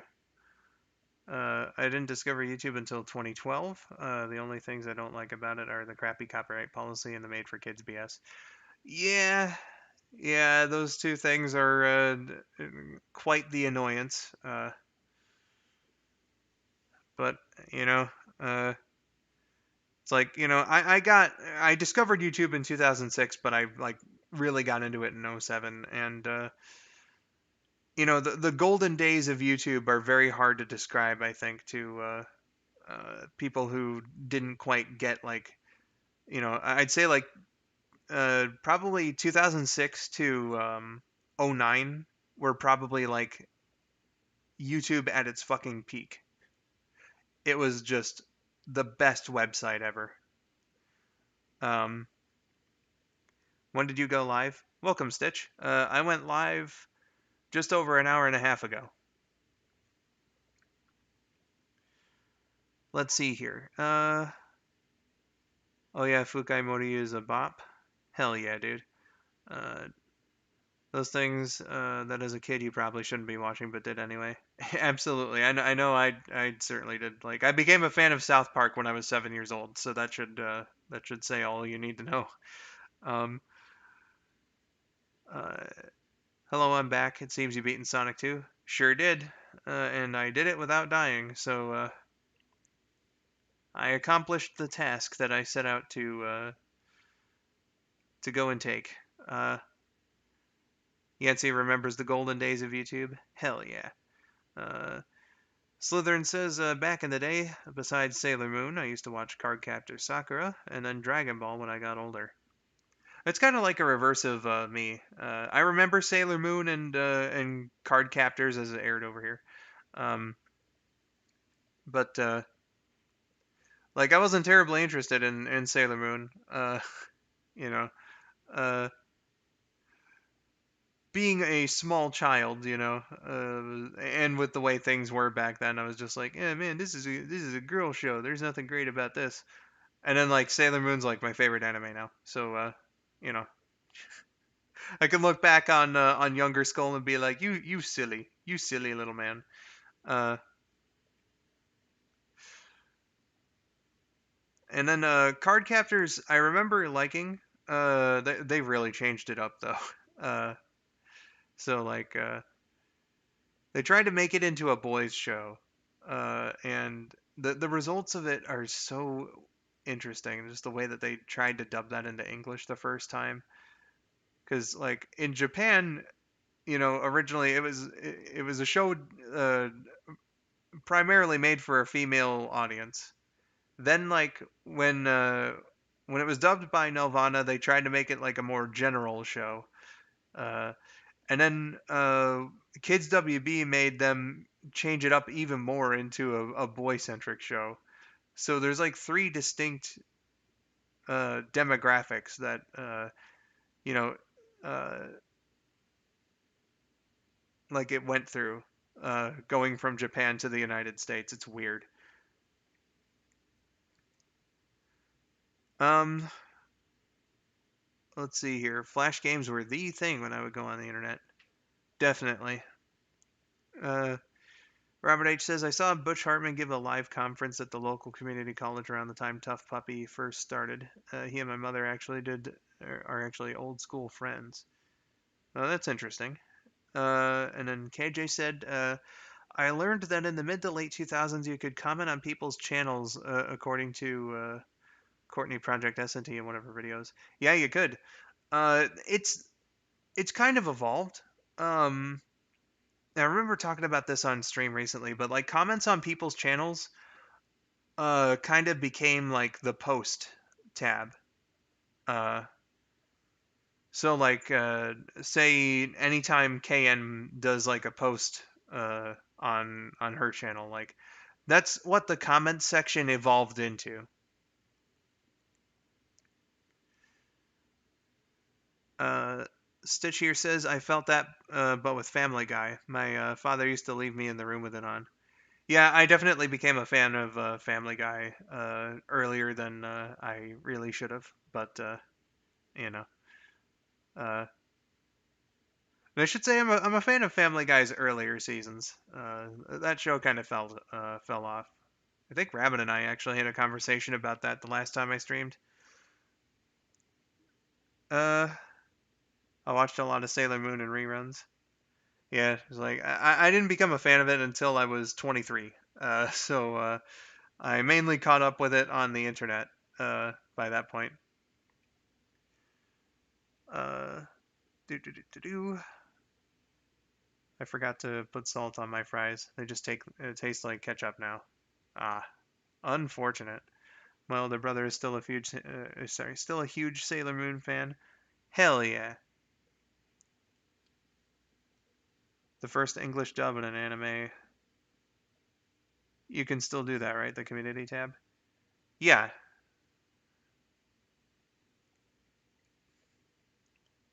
So like they're called community posts, but yeah, I should have said the community tab. That's what it is. So like uh it was comments and then like it retained the same functionality but they renamed it community and then like they got rid of just like straight up comments and turned it into the posts. So that's like the community tab of today is what used to be the comment section. It's kind of like um a combination of the comments section and then there's this really old function that YouTube had back then called bulletins. And bulletins were something like you would type one out, and when you sent it, it would go on all of your friends' channels. Um, an interesting feature in theory, but everybody used it for shitty chainmail messages. So like in between the ones that were trying to actually use it to post updates and whatnot, you'd get like a shit ton of oh man guys, repost this bulletin in the next 12 minutes or the demon girl under your bed will crawl up and stick a noodle in your butt. You know, it was stupid. What are YouTube friends? Oh yeah, that used to be a function of YouTube as well. You could have friends. You'd have a friends list and whatnot. And that's not there anymore. Hi Sonics, welcome in. Uh, I mean, you do you, man. So it was Facebook. I mean, Facebook wasn't like popular though when YouTube first came out. So if anything, I guess they were copying MySpace with that function. How does it go, Skeleton Man? It goes pretty well. First ever deathless run of Sonic 2, so you know, good stuff. Uh, Other than that, I have been feeling a little allergy-ish today, but that's kind of been the case for the last 2 months, so whatever. Uh, Sonics, I am in VC on my stream server right now. If you want to jump in. I'm sorry, deathless? Yes, I did finally beat Sonic 2 without taking a death.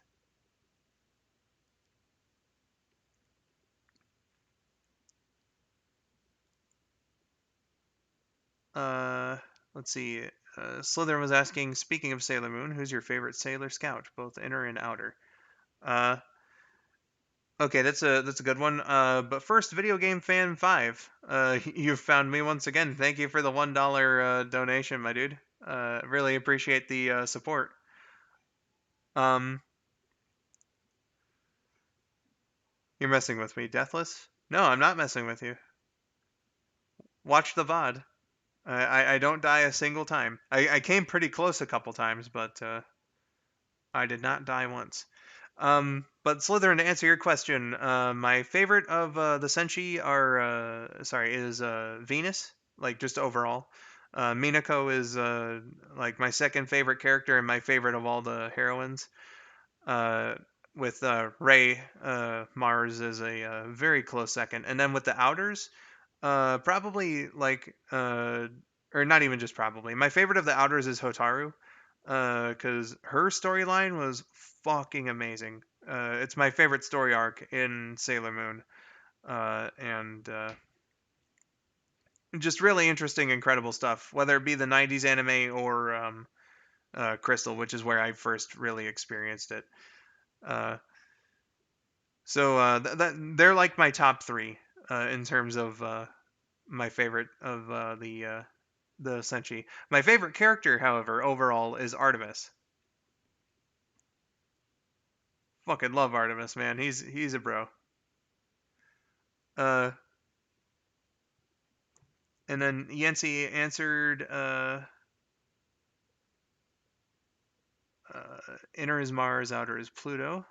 Interesting stuff. And then Saturn, or sorry, Slytherin said mine are Mercury and Saturn. I see. We got a little bit of overlap between all three of us. Also, I have officially graduated high school. Hell yeah, Stitch. Congrats. Well, my favorite has to be Titanic X Iceberg. Oh, well, I mean, if we're talking about ships, but we were talking about Sailor Moon characters. Also, welcome in, Sonics. Lindsay and Jake says Sailor Jupiter. A very solid choice. Not that any of them aren't solid choices. Like the inner and outer Senshi are all. They're a pretty solid cast. The weakest of them all, I think, is Michiru because, like, I feel like she kind of needs Haruka to like really get the fullest out of her character, whereas I think everyone else kind of works as an individual. Actually, no, I apologize. Chibi Usa is the worst. She is definitively like she's just fucking annoying. I'm sorry. Who was that? That's Sonix. He has to speak through text to speech for reasons. So let me get his name in the title.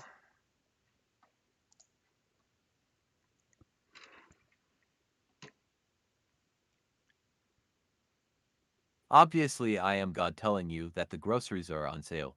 Oh shit! I gotta get to the store with the like $2 I have left in the in the bank. Uh, Artemis reminds me of Spectre, so I guess him. Yeah, Artemis is just a fucking fantastic character. You know, not many would select him as their favorite, but he's just mine. I love him.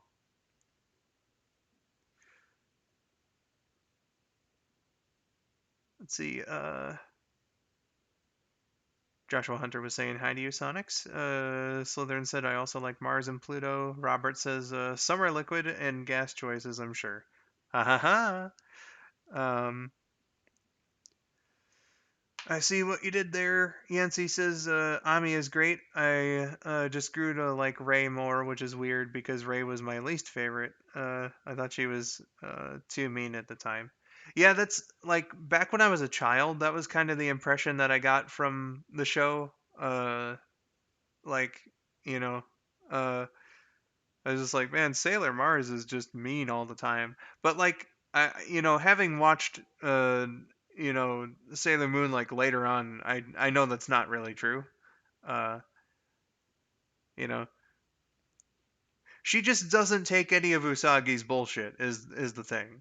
That was the detail I was missing out on when I was a child.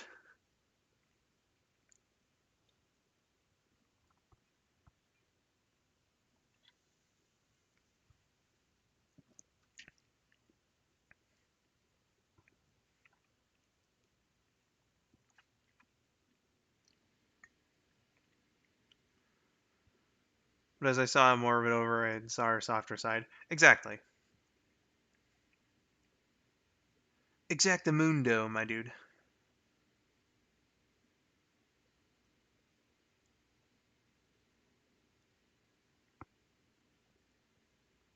And again, Yancey, I say exactly.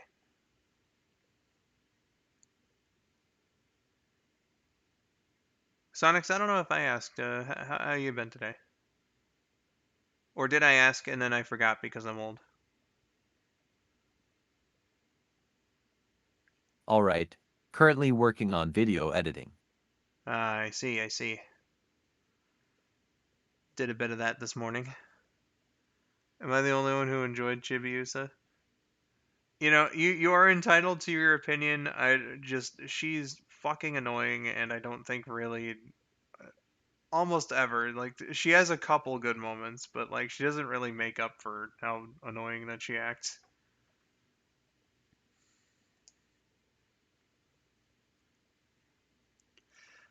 Again, that's just my opinion, but you know,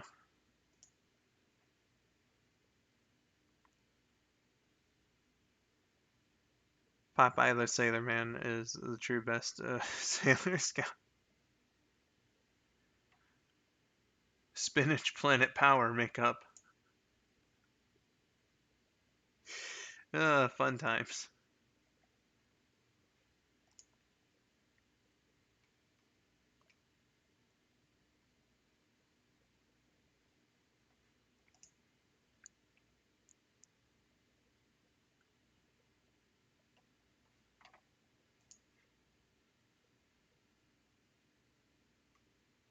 I don't remember watching a whole lot of Popeye when I was a kid. I know Cartoon Network would air like the old Popeye shorts, but I don't remember seeing them a whole lot.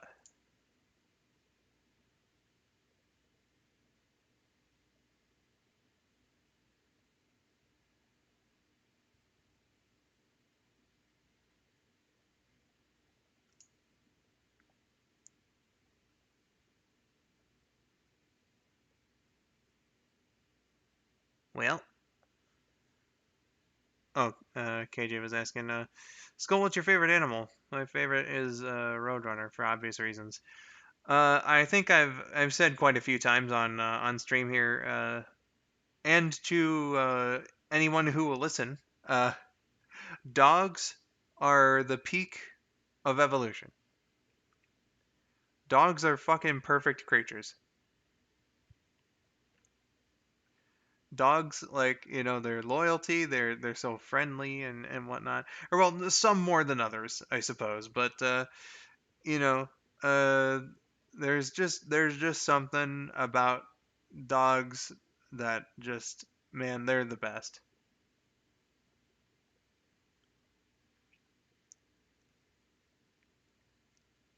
Uh, Stitch was saying, I was gonna go to class before I got high. I could have cheated or I could have passed, but I got high. Uh, Scoot, welcome to the stream. Hello. Welcome, welcome.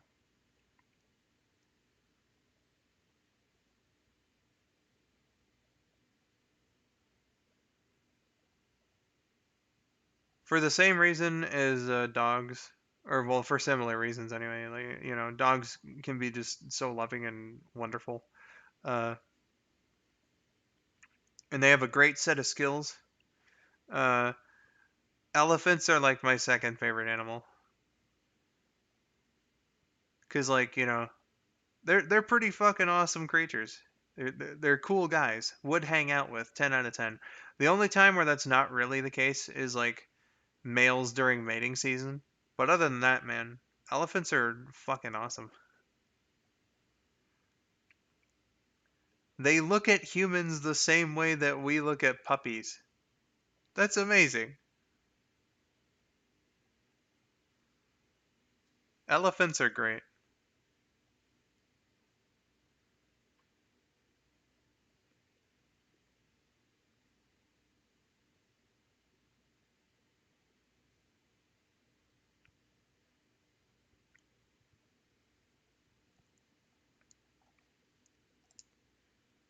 In fact, is there.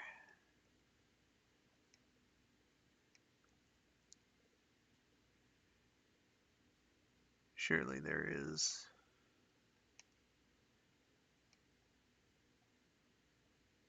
Oh, there's a dog. Okay. So dog emoji. We gotta get an elephant in here. There we go. Alright.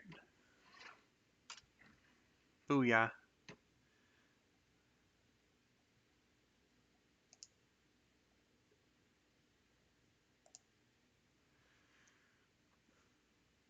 Let's see. KJ also said, you know what's funny? When I was younger, I wished I could be a roadrunner. I mean, that's not You unusual know for. what? Hi. Sorry, what? I have no idea what the fuck you said because Discord decided to Lyrical muffle the jump shit out scare. of it. Don't worry about it. I needed to make myself laugh. Hi. Hello, Hello. everyone. Hi, hi, hi. Um, Slytherin put a but cat can't. down, and cats are pretty high on the tier list. Also, looks like the numbers thing for Discord is gone now on our usernames. Oh Oh, yeah, yeah, has yeah. it? They did say they were getting rid of those. What, like the hashtag thingies? Yeah. So like, Hmm. you used to have like a bunch of numbers behind your name, and now it's just whatever your name is. Ah, fair. Damn it! And I personalized mine to 9608 as well. Oh well. Oops. Never mind. Skull. Oops. Are there any movies you're looking forward to? I just got done rewatching all the Transformers movies and hype for Rise of the Beasts, which I don't mention it during the recording that we did for the podcast, but I remember that was one of the trailers that played when my mom and I went to see Mario, and I was like, they're making another Transformers movie? I thought that series had like died. Uh, but hey, if you're hyped for it, then I hope that you enjoy watching it. Um, uh, is it Across the Spider Verse that's out right now, or That's the new one, yeah. I think, yes. okay, because I think Into the Spider Verse is the first one. So the sequel Yeah. to that came out like a couple days ago, and I'd If I I'm remember correctly, I think it's Into the Spider-Verse, Through the Spider-Verse, then Across the Spider-Verse. I think, maybe. if someone knows, please do put it in the chat. But the Spider Verse sequel is currently out, and the only Spider-Man movie I've seen in theaters so far is Amazing back in. Across the Spider-Verse. Okay, it is Across. The only Spider-Man movie that I've seen is Yeah. Amazing Spider-Man 1 back in 2012. Uh, I should say in the theater. I've seen every Spider-Man movie. Uh, Don't make me feel old, bro. The next one's Beyond the I remember Spider-Verse. when. gotcha, Sonics. Ah. Um, so I got that one on the radar. whenever my mom's not sick, I might ask her if we can go see it. Um, No, I hope she gets well soon. What's up with her? I don't know, 'cause she caught it from my little sister, and my little sister is kind of like me, in the way that we're both homebodies. So it's not like my little sister could have caught Yeah. it from someone out in public or anything like that. Uh, or at least it's not as likely. So it's weird, but yeah, my mom's currently out of it right now. So when she gets back into health, Oh, then I hope she gets well soon. yeah, especially because I, she just I she kind of feel she bad just because got I over just pneumonia like not too long ago. So oh no. you like canines in general, Goddamn Skull? health. Give Skulls give Mom four or whatever it was a break. Jesus. Yeah, for real. 4501. Four I don't fucking know. four No, that fifty was one. completely wrong. That's the one, yeah. I was just like, yes, 4501. That is Uh, definitely good math right there. yeah. Slytherin for the most part. Wolves are pretty cool. For instance. Uh, Not much a fan of coyotes. Just off the top of my head, because they kill small dogs and hurt children. I So was going to say why, and then you gave an actual justified reason. yeah, that's. Huh. I remember like a few years ago, there were a couple coyotes spotted in my hometown. So the city was like, "Hey, gun owners, if you see one around, please do kill it," because they Oh shit, man. yeah, yeah, and some people have like outside dogs. Like my grandma at the time, for instance, she had an outside dog, and he was Yeah. he was just a teeny little thing. So if a coyote had, decided to attack, then that dog It will just be you. would have more likely died. In fact, my little brother actually around that time did see a coyote in my grandma's front yard. So Oh god, that would be so scary, bro. it, it kind of, sort of, because they don't usually attack adult humans. We actually like scare them. So No, I don't mean scary in that sense. I mean scary thinking like your grandma's got this tiny dog and then the coyote was in her yard. oh yeah, thankfully the little dog was not out at the time, if I remember correctly. I didn't go over that day, so Oh, good. let's see here. Zoran Dragon of Chaos, long time no see, chat.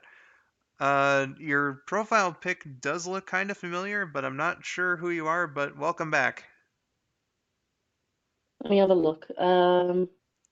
Dragon of Chaos. Yeah, I recognize the picture, but I can't think who that is. But Uh, we definitely know and appreciate you, so hello and welcome. hello, hello. Uh, We are all old and have short-term memory loss. yeah, for real. It's me, Tuxic. Ah, okay. Oh shit! Yeah, The that's a artist name I formerly known haven't as Tuxic Newt. I haven't heard in 15 years. Well, hello. Do you wish me to call you Zoran now? Um, Also, thank you, KJ, for the well wishes to my mother. Uh, Yeah. oh yeah, one of the other things I wanted to say to Robert about movies I'm looking forward to, or at least, well, I kind of have mixed feelings about the new Ninja Turtles movies, or sorry, movie based on the trailer that I saw, the two trailers I saw actually. Uh, but I think I would still go see it uh, when it comes out in August. So maybe. Let's see here. I sent you something on Twitter, by the way. Can I get a shout out from Big? I'll see if my big voice is working.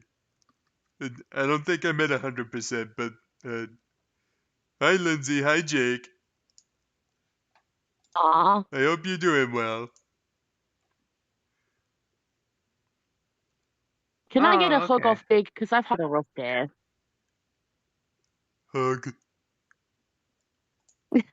Oh, thank you. I see you sent. You can never have a bad day with a big hug. I know, right? It's an interesting picture there from the Aladdin show that you sent me there, Lindsay and Jake.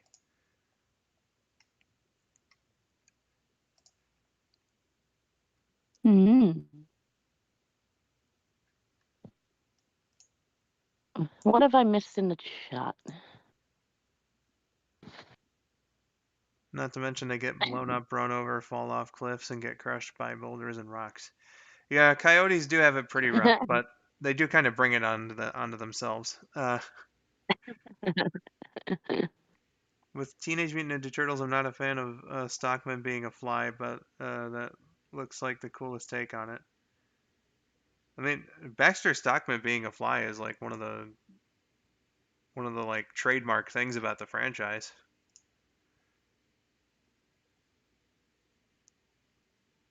Uh, Drug. I don't remember seeing Baxter Stockman in the trailer. Maybe I wasn't paying enough attention. Maybe. Also, Kuko, sorry for jump scaring you. I saw jump scare. Who spoke? Yeah, it was me. I'm sorry.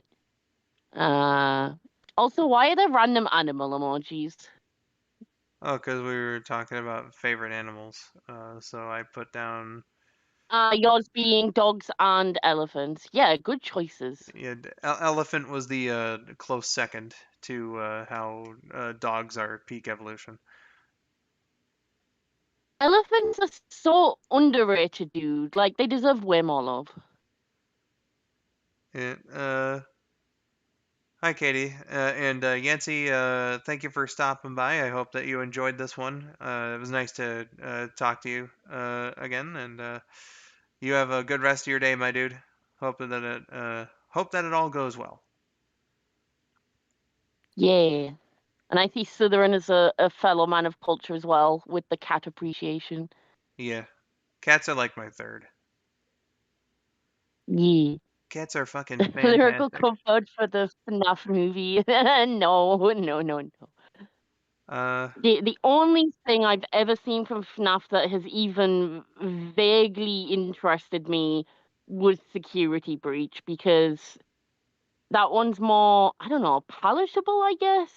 Like, they don't go so ham on the jump scares. Like, I can watch it without just constantly shitting my pants every 3 seconds. And I don't know, I like the characters. I think they're really interesting. fair enough. Uh, Mm. I didn't watch the new Well, TMNT uh, movies because I didn't like the design. 1990 TMNT forever. Oh yeah, like Rise of the Teenage Mutant Ninja Turtles is. I don't really want to give it a try, and it's because of those fugly turtles. The 1990 movie and Secret of the Ooze are pretty fucking great. Turtles 3 is good to make fun of, but not really that great otherwise. I need to mute for a second. Hold on. okay, no worries. Um, Katie, that's a lie. Your favorite animal is a panda. Your favorite animal is Evie. Don't be silly. I jest. Hello, Katie. Welcome in. Pandas are also underrated and a very good choice. I love them. Uh, I got welcome in, a Lucky Tails. That is the. Oh, Well, I got a friend, Salim, who's a panda, so gotta rep yeah. the Uh, pandas. hell yeah, pandas. It do be the lyrical miracle you hear. I am a he/they pronouns. Just as a heads up, I'm not like upset or anything. Just for future reference. So I prefer he, but I don't mind they pronouns either. But yes, it is me, Hiddly dee. Um, I feel very strange because, like I said, I've had a rough day and I won't go into it, but I mean, my mom and I just had a fucking unnecessary screaming match with each other, and I feel bad.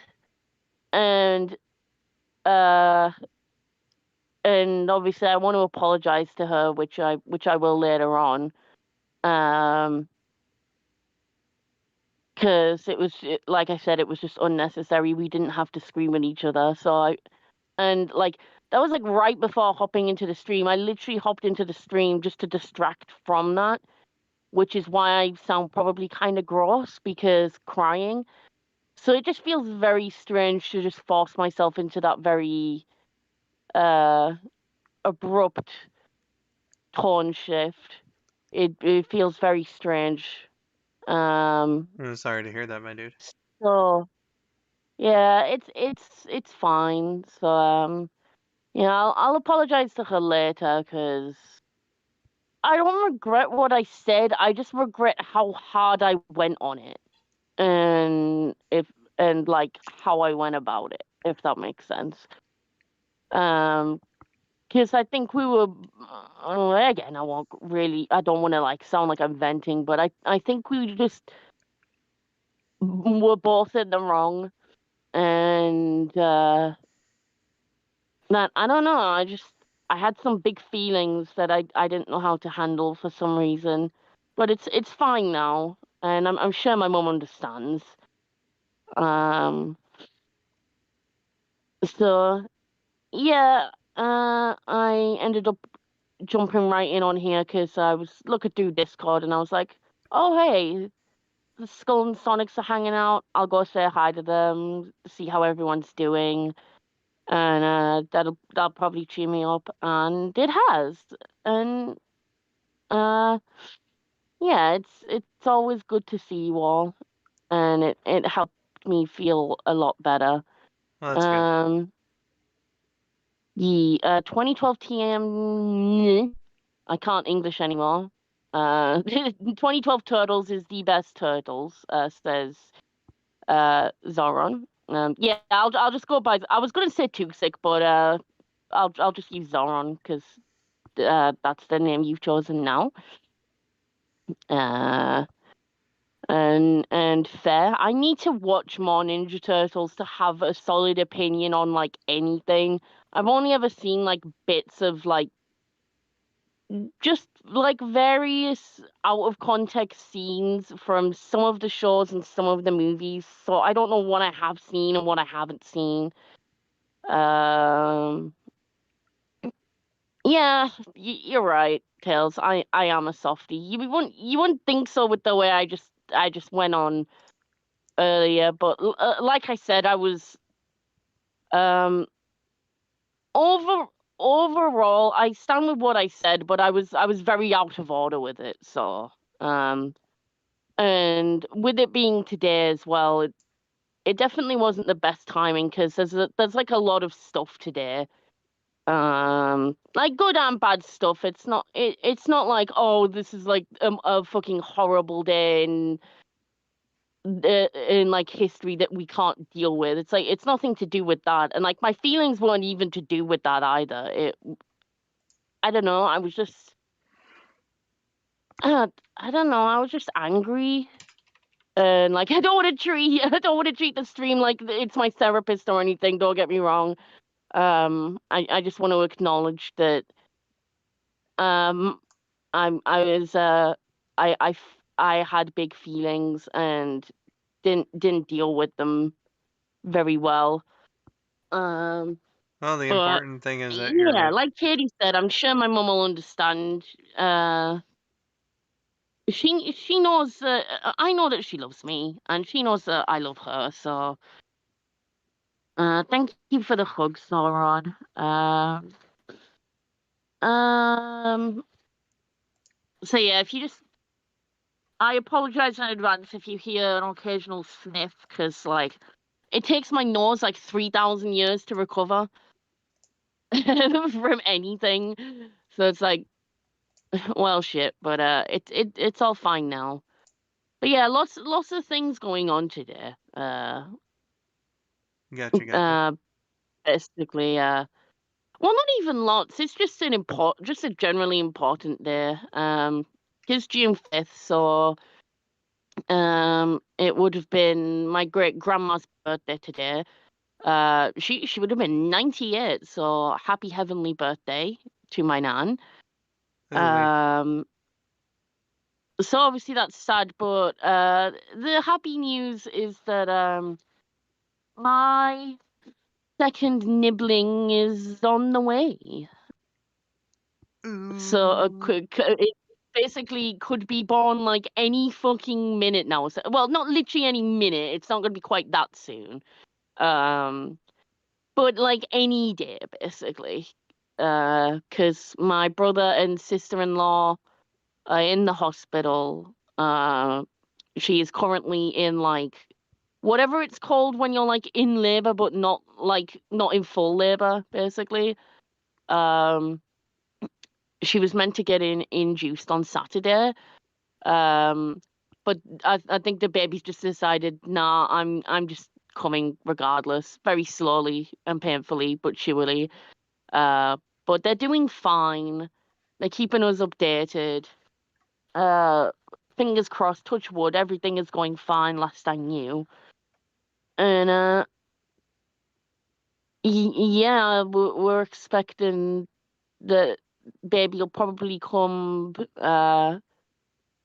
probably either probably either like later on today. Nah, I don't think it'll be that soon actually. Probably like anytime tomorrow essentially. It's like 8 p.m. now, so uh I think pretty much any time tomorrow is I think I reckon is when the baby's coming, which is also weird because tomorrow would have been my granddad's birthday, but on a different side of the family. So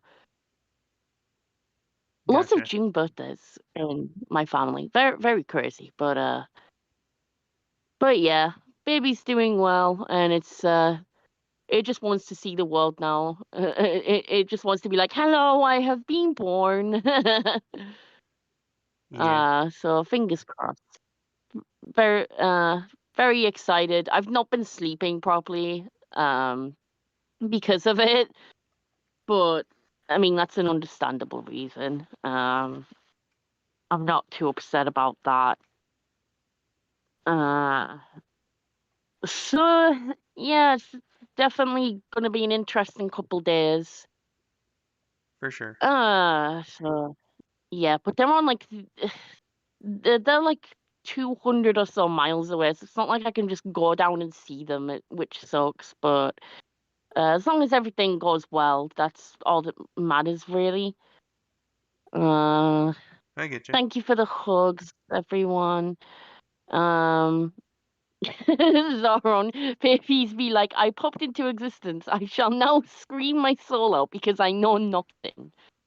Yeah, Yeah, pretty much. there's a relatively young baby in this apartment here who I hear every now and then. I'm like, man, Aw.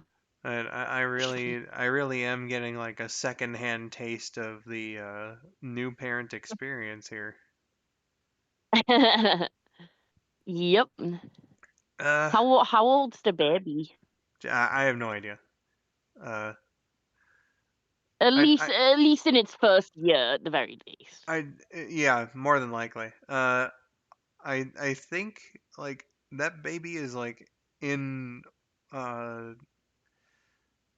an apartment that like I would have to go to one of the other entrances to even like knock on their door. So like there's like I don't really socialize with my neighbors in the first place. So like I have no idea. Yeah, understandable. Like you said, you are a homebody. You're just going off like how that baby sounds, basically, from what you've heard.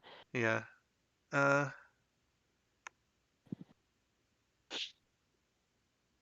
yes, But yeah. Joshua Hunter. Hello.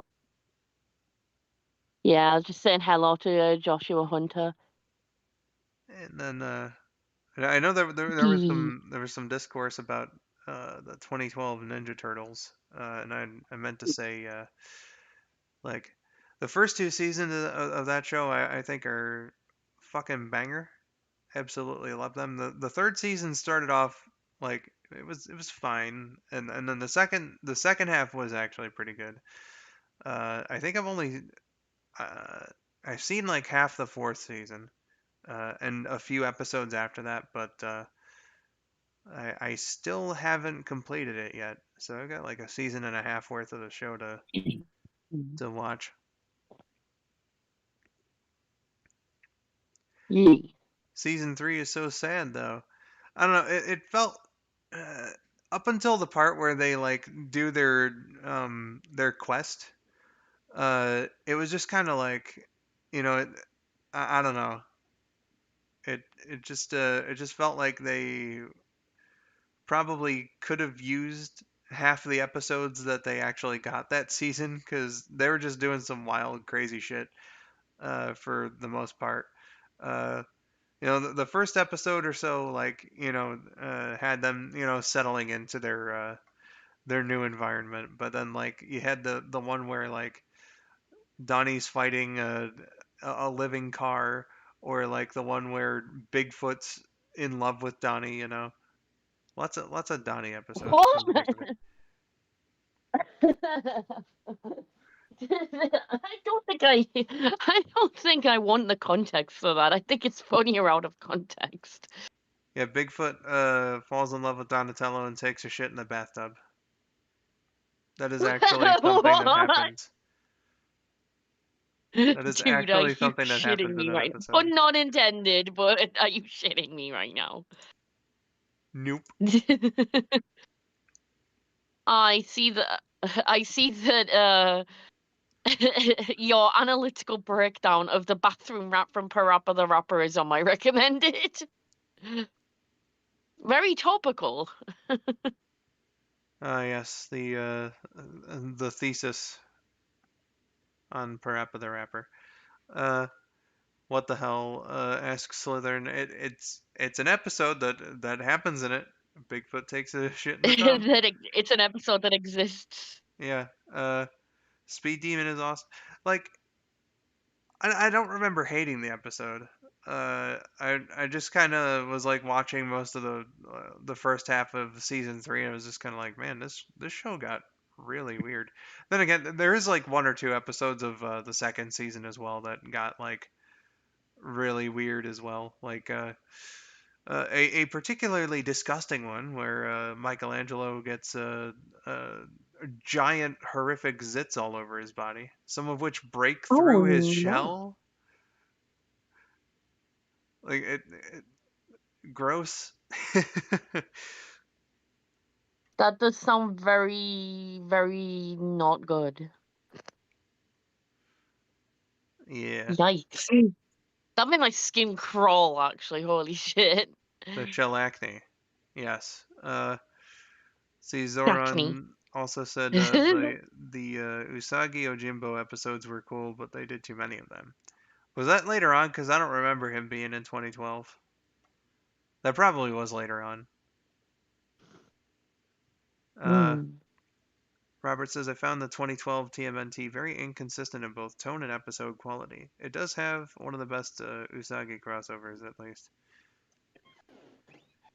Yeah, I wouldn't know.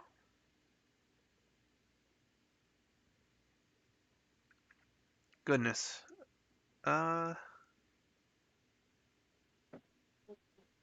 yeah, I think out of like overall percentage of episodes, I've probably seen 2012 the most. But I haven't seen like the whole thing. I haven't seen any of Rise, uh, which is not the name of the 2014 movie. I'm silly. Oops. That's what I thought it was. No, Rise is the newer cartoon. Uh, Dennis swears by that show. I remember looking at the designs at first and being like, "Ooh, this is I don't know if I want to watch this." But that's the exact same thing I thought about 2012 at first, and then I grew to like those designs.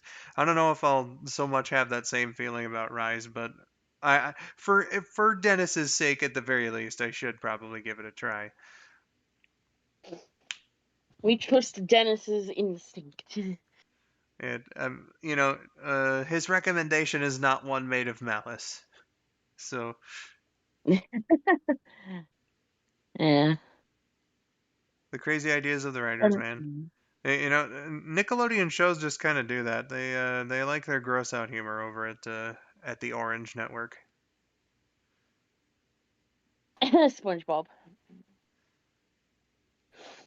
Ooh, In- Insert inevitable SpongeBob reference for the stream here. man, we we got quite a dissonance here. We had like a big thread by Zoran. Rise of the TMNT is not good. The designs are ugly. The plot is dumb. Splinter is a bad dad. And then Robert immediately after is like, Rise was incredible. I found far better than 2012 myself.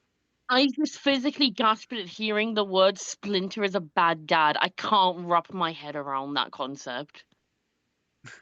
Now I have to watch it just to see what the fuck that means. Joshua Hunter I said, have Slime. Gotcha. slime. Yes, slime. Yes, gotcha. A new movie just came out. I know they did one for Rise last year. Uh, so, like, again, uh, I'll give it a shot. Again, just for Dennis's sake, but, you know, who's to say, It's really? it's that meme of the orange cat called Creamy, where he looks kind of sad, and it says Creamy is worried you may not have loved yourself enough today, and the reply is I'll do it for you, Creamy. It's that, but it's Dennis and Ninja Turtles. Well, We'll hi, do it for you, Dennis. hi, Jeremy Dye. Welcome to the stream. Yeah.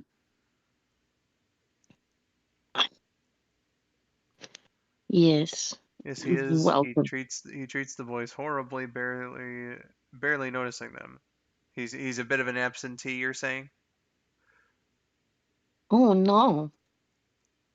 Remember Skull and Lyrical? Nobody wants to be a coyote. True. But didn't you say you? Oh no, you said you wanted to be a roadrunner when you grew up back when you were a child. That's what you said. Yes. Sorry, I'm misremembering stuff that happened like an hour ago. Were Uh, you misremembering it as that they wanted to be a coyote, and then you were like, "But you said, oh, never mind." pretty much. Zoran then said, literally most of the time they have to prove themselves just for his attention. It hurt to see that happen so often. That's definitely Hmm. a different take on Splinter if that is indeed what's going down in that Yeah, show. it's very odd. I've just seen the most out of context sentence saying, "At my school, it was banned to say Squid Game, so we called it Octopus Activities, and that was banned too." Oops.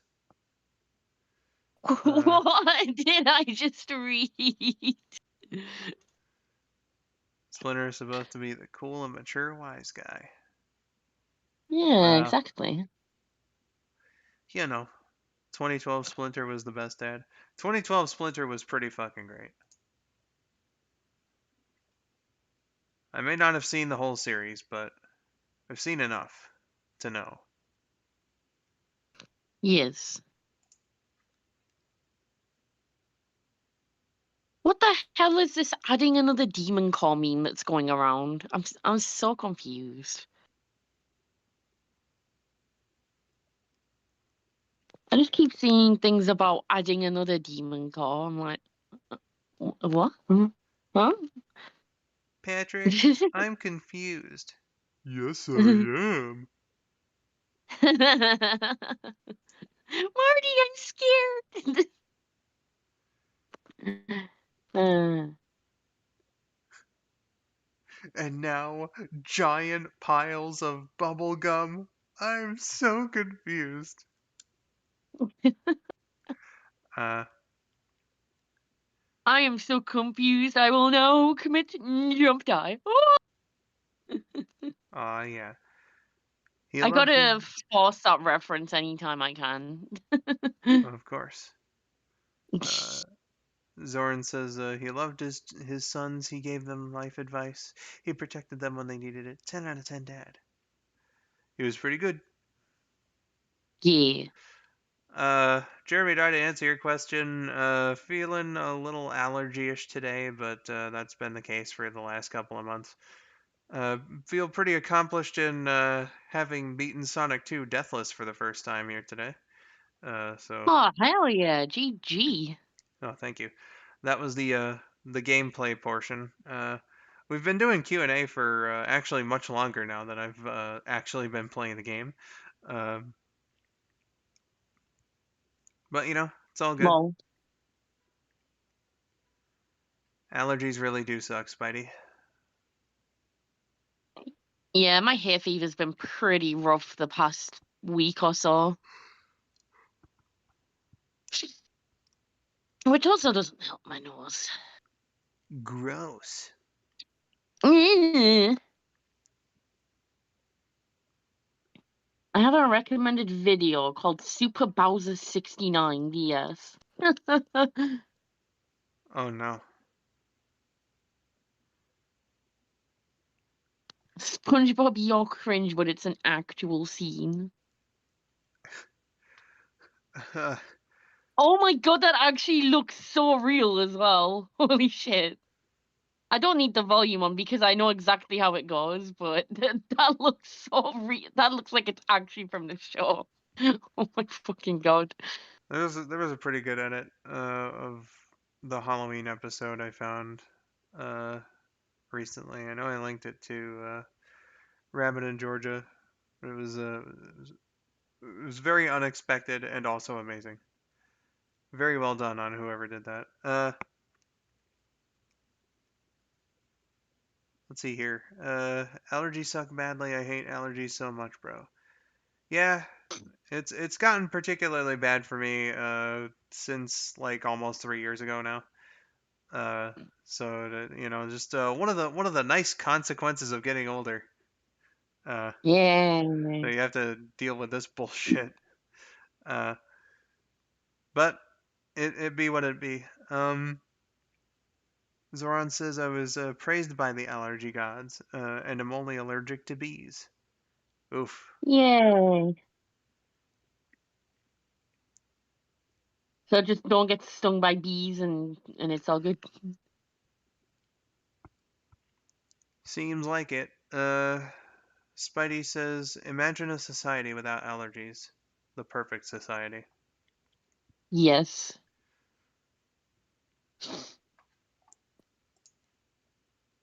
I've got a recommended video and I know exactly what the what the joke is before even watching it.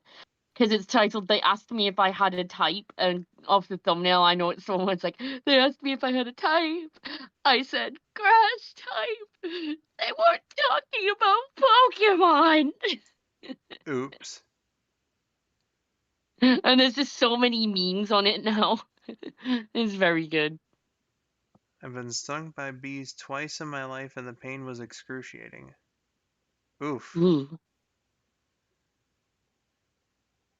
I think I've only ever been stung specifically by bees, like maybe twice in my entire life.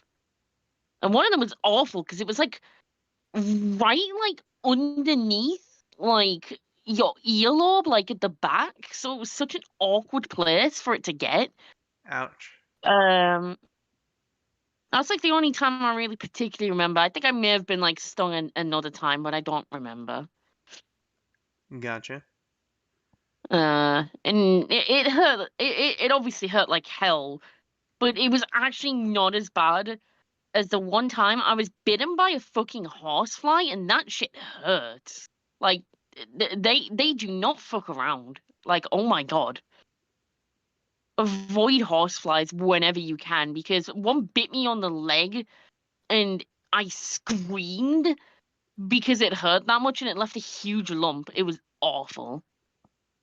I was like, what the actual hell was that? Ooh.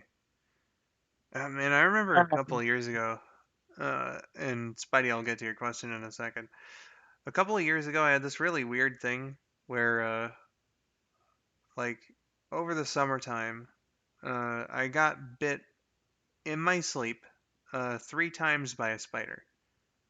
It was either 3 or 4 times, and it was like each new bite came by when the previous one was just about recovered.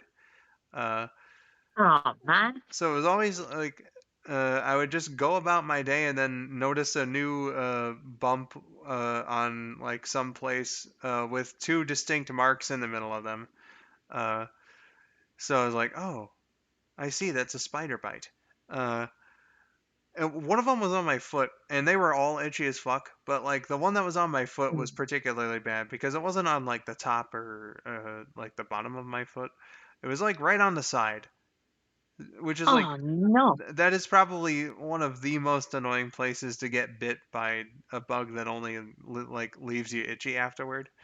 Fuck that shit, man. Yeah, because like you can't even like scratch the side properly, so you just suffer. Oh You know, man, that sucks. it wasn't terribly fun dealing with that one. Uh, and yeah, mosquito bites are definitely something too. Uh, I want to know what happened to the murder hornets of 2020. Well, they're in the American West now, and uh, there are people who look out for them and try to kill them to exterminate them from the area. So we'll see if that results in anything. But you know,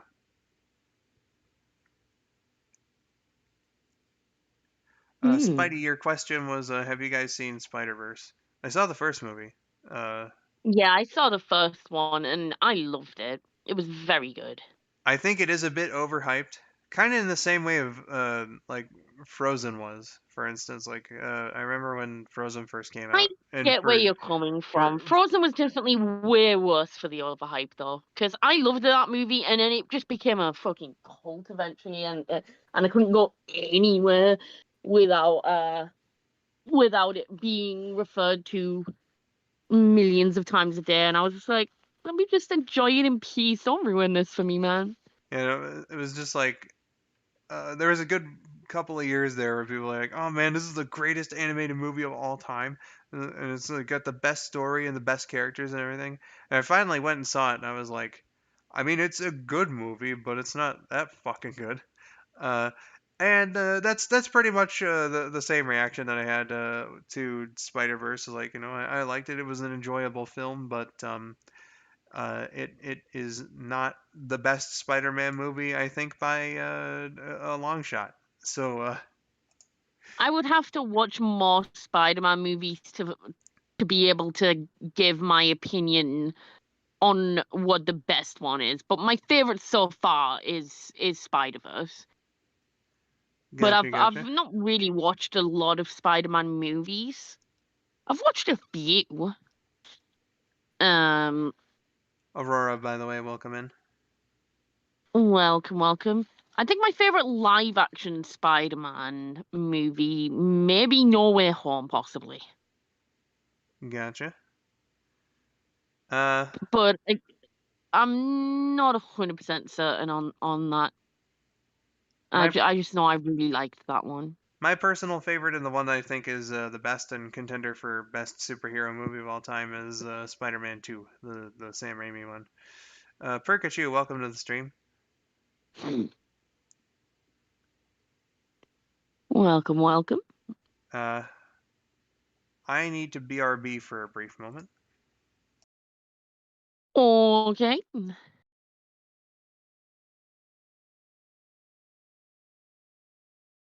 I lost the stream for a bit, but it's back. So now I can see the chat again.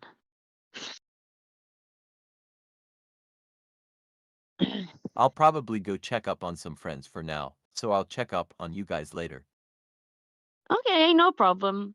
You take care, Sonix. Why is it not letting me? Oh, another mod handled it already. Okay. Um. I know I'm gonna get blasted for this, but Frozen was boring to me. I mean, that's a valid opinion. I love the Frozen movies, but I get why they bore some people. Zoran, same person. Frozen 2 was worse. I actually like Frozen 2 more than the first. Well, actually, it's kind of hard to say because I like the movie better, like Frozen 2. I like it better than the first one. But the songs from the first one were more memorable, if that makes sense. Um, Frozen 2 still had an amazing soundtrack. Um, but it's just much better. Not better, but like it's much easier to remember the song, like multiple songs from the first one. Um, so yeah, I think Frozen 2 better movie, not better soundtrack. But then it just became a cash cow basically, and they made about 17 fucking spin-offs of it. I've watched a couple of them, and I liked them, but they weren't amazing. They exist. The weird thing about those murder haunts to me was at the same time they started showing up in America, a Japanese toy company released toys of them. Conspiracy. I jest. I actually liked Frozen 2, but after 3 times I quit watching it completely. That's fair, Jeremy. It's been a while since I've watched it. I've only watched it like once, and it was a while ago, so I would gladly watch it again. Um,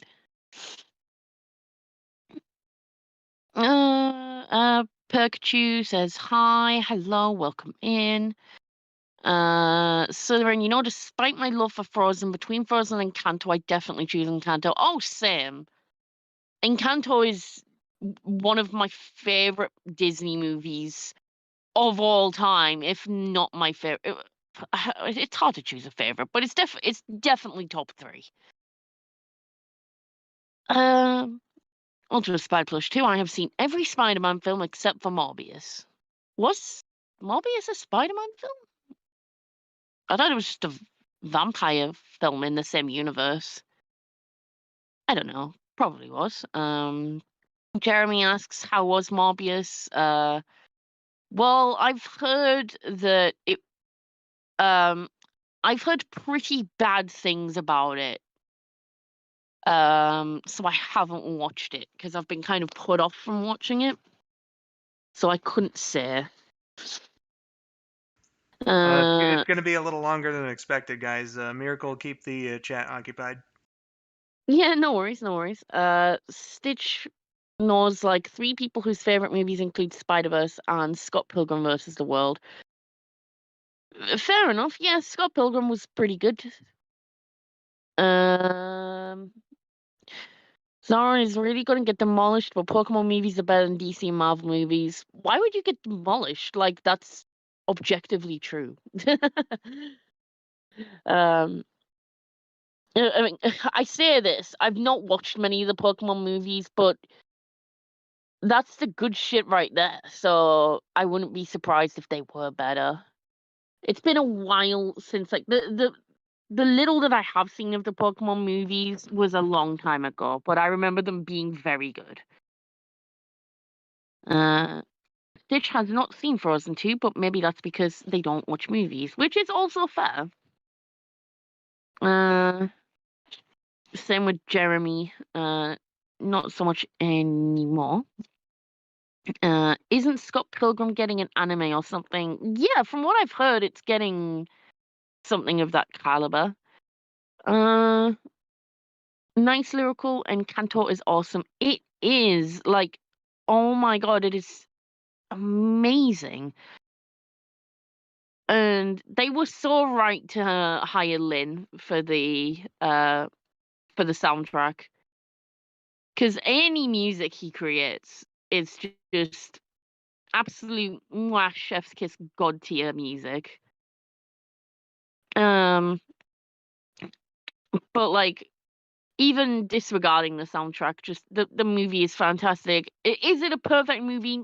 By any means, no, but it's as close to perfect as you can get.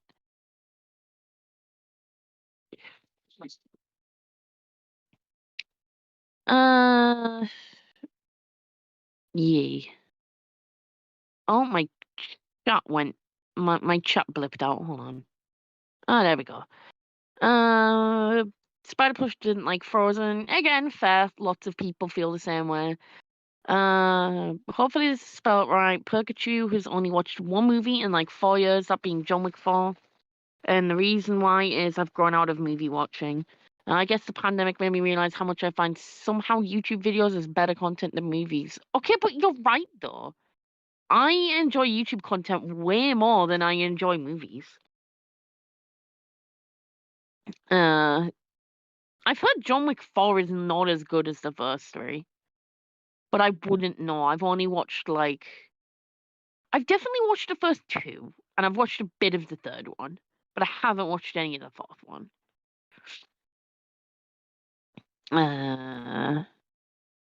So yeah, I couldn't give my educated opinion or even an estimated opinion on John Wick 4 because I know nothing about it. So yeah, which characters from Encanto did you like the most, Lyrical? Yes. My answer is yes. I love all of them. If I can't choose a favorite, but if I had to do a top 3, it would be Luisa. Actually, no, top 3 is too strict. I'll do a top 5 in no particular order because I love them all. In no particular order, top 5: Luisa, Camilo, Mirabel,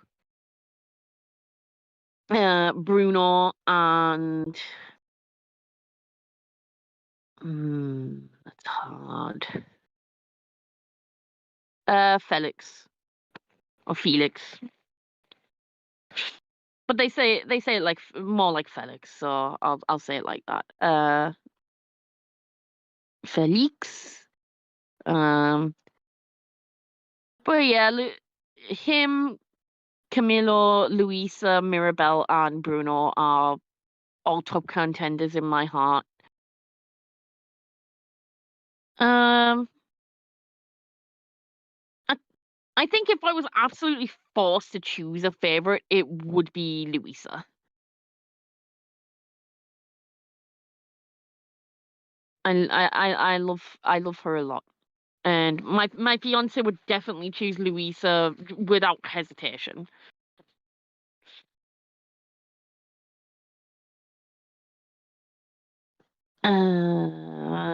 What's John Wick? John Wick is a series of movies that stars Keanu Reeves as an assassin called John Wick. And without spoiling it too much, yeah, the wrong people cross him and he kills a lot of people in very impressive ways. But like there is an actual like story to it, and it's a very good story. Oh my god, I'm watching dinosaurs. It's so cute. Hell yeah, dinosaurs. We love us some dinosaurs. Uh, so yeah, that's basically what John Wick is without spoiling it. Except spoiler alert, he's an assassin and kills a lot of people, but that's kind of the whole point of yeah. Yeah, it's basic. That's the basic gist of it. Hmm. So yeah. Live chat has moved. I know live chat has moved. Keanu Reeves killing people? That doesn't sound real. No, he only kills bad people. It's all good. He's a good guy. I remember when a No Way Home trailer leaked.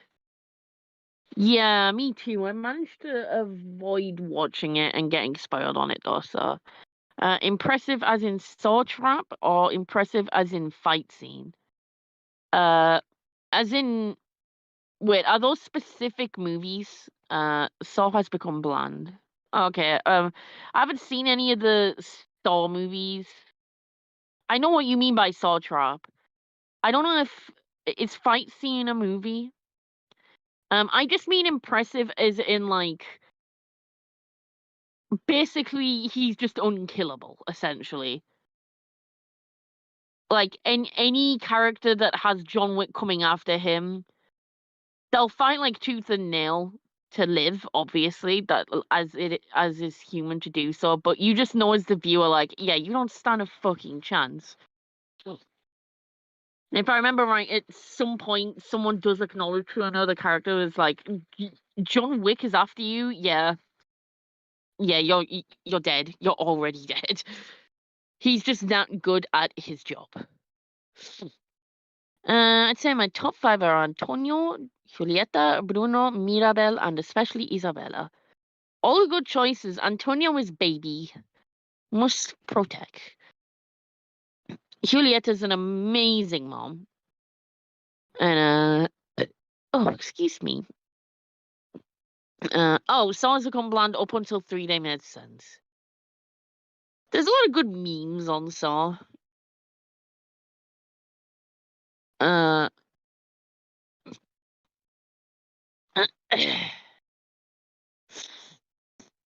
Yeah, again, sorry about my nose.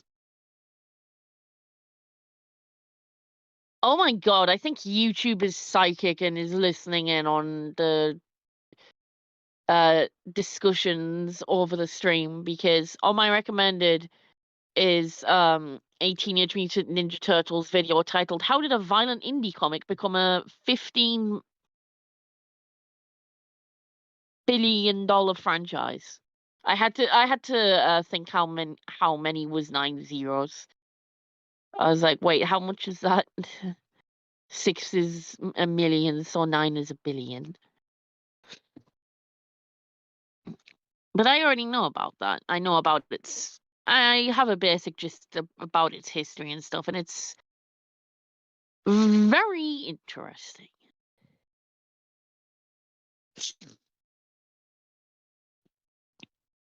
So yeah. Oh my god. Chat, it is so warm here. I will simply pass away. No, it's not that bad. It's fine. Because it's fucking awesome, that's why. Hell yeah. YouTube is full of video essays about comic books. True, true. Well, Zoron, yeah, if you haven't watched it, I won't spoil it for you, lol. Yeah, fair. Don't, like, put any spoilers in chat, just regardless. Isn't Isabella like a perfect girl or something? I didn't watch Encanto. On the surface, yes. Basically, without spoiling too much, the whole point of Encanto is that, like, everyone in the family is trying to be perfect. And trying to, and it's definitely more on the nose with Isabella. But everyone in the family is trying to be perfect at what they do, and is basically like the basis for a functioning society in the, yeah, essentially, Stitch, live up to the legacy. Because they all have magical gifts. And they want to make the most out of that and help the most people with it. But the whole point of the movie is them learning that they are more than just their gifts. They are their own people as well. And it's a fucking beautiful movie.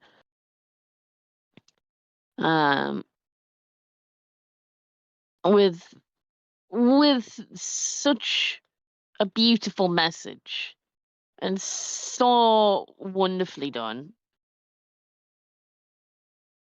I think Encanto is about as close to a perfect movie as you can get, in all fairness. But fun fact, Stephanie Beatriz voices Mirabel, who plays Rosa in Brooklyn Nine-Nine. Yes, the very one and same Rosa, the badass queen herself. Two very different characters, but she got that range. And happy Pride Month to her, especially because she is a bicon. Definitely the best Disney movie I've ever watched. Why does my chat keep going? There was a problem with the server 503 retry. In the Heights Girl too. Yes, that is very true. Which Lin-Manuel Miranda also worked on the music for that. And that movie stars Anthony Ramos, who also worked with Lin on Hamilton. Yeah, everything just crosses over so nicely. I've watched a bit of In the Heights. I need to watch the full thing. Oh crap, I completely forgot. Happy Pride Month, everybody. No worries, it's all month. Happy Pride, everyone. Also wasn't Jessie for my Disney Channel baby. She what? What? Oh my god, it's been so long since I've watched Jessie. That's the one starring that girl, God, I forgot the actress's name. But she played Bailey. She played Bailey in Sweet Life on Deck, didn't she? She was the main girl in that. Also, hold that thought. I'm just replying to my wife. No worries. BB.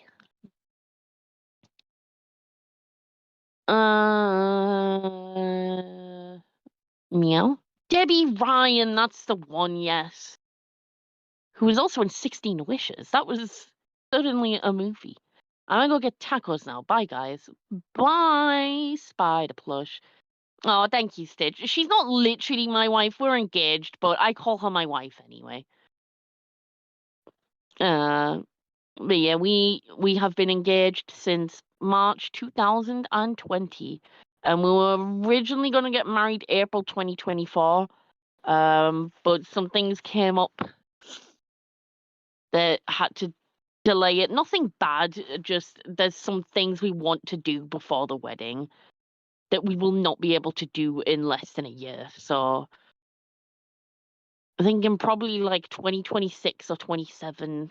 I don't want it to be any. We don't want it to be any later than 2027. So hopefully that is the latest it'll be. You're Pan, right, Lyrical? Yes, I am. I am on the Arrow Ace spectrum. I don't consider myself aromantic, but I am on I am on that spectrum. I am grey sexual. I'm a grey ace. So I don't experience sexual attraction very often. It's pretty rare, but it exists. I mean it's in the name, grey, so it's like in like the middle kind of. I'm demi-romantic, which means I only form romantic attraction to people that I have a specific bond with. And like it's hard to explain because the way I would explain it, most people would just respond like, "Well, that's everyone." Um, but like I don't. What I mean is, I don't get any romantic interest at all. Until I'm like very good friends with that person. Like we have to have a very solidly established friendship before I even have any romantic consideration towards a person. If that makes sense.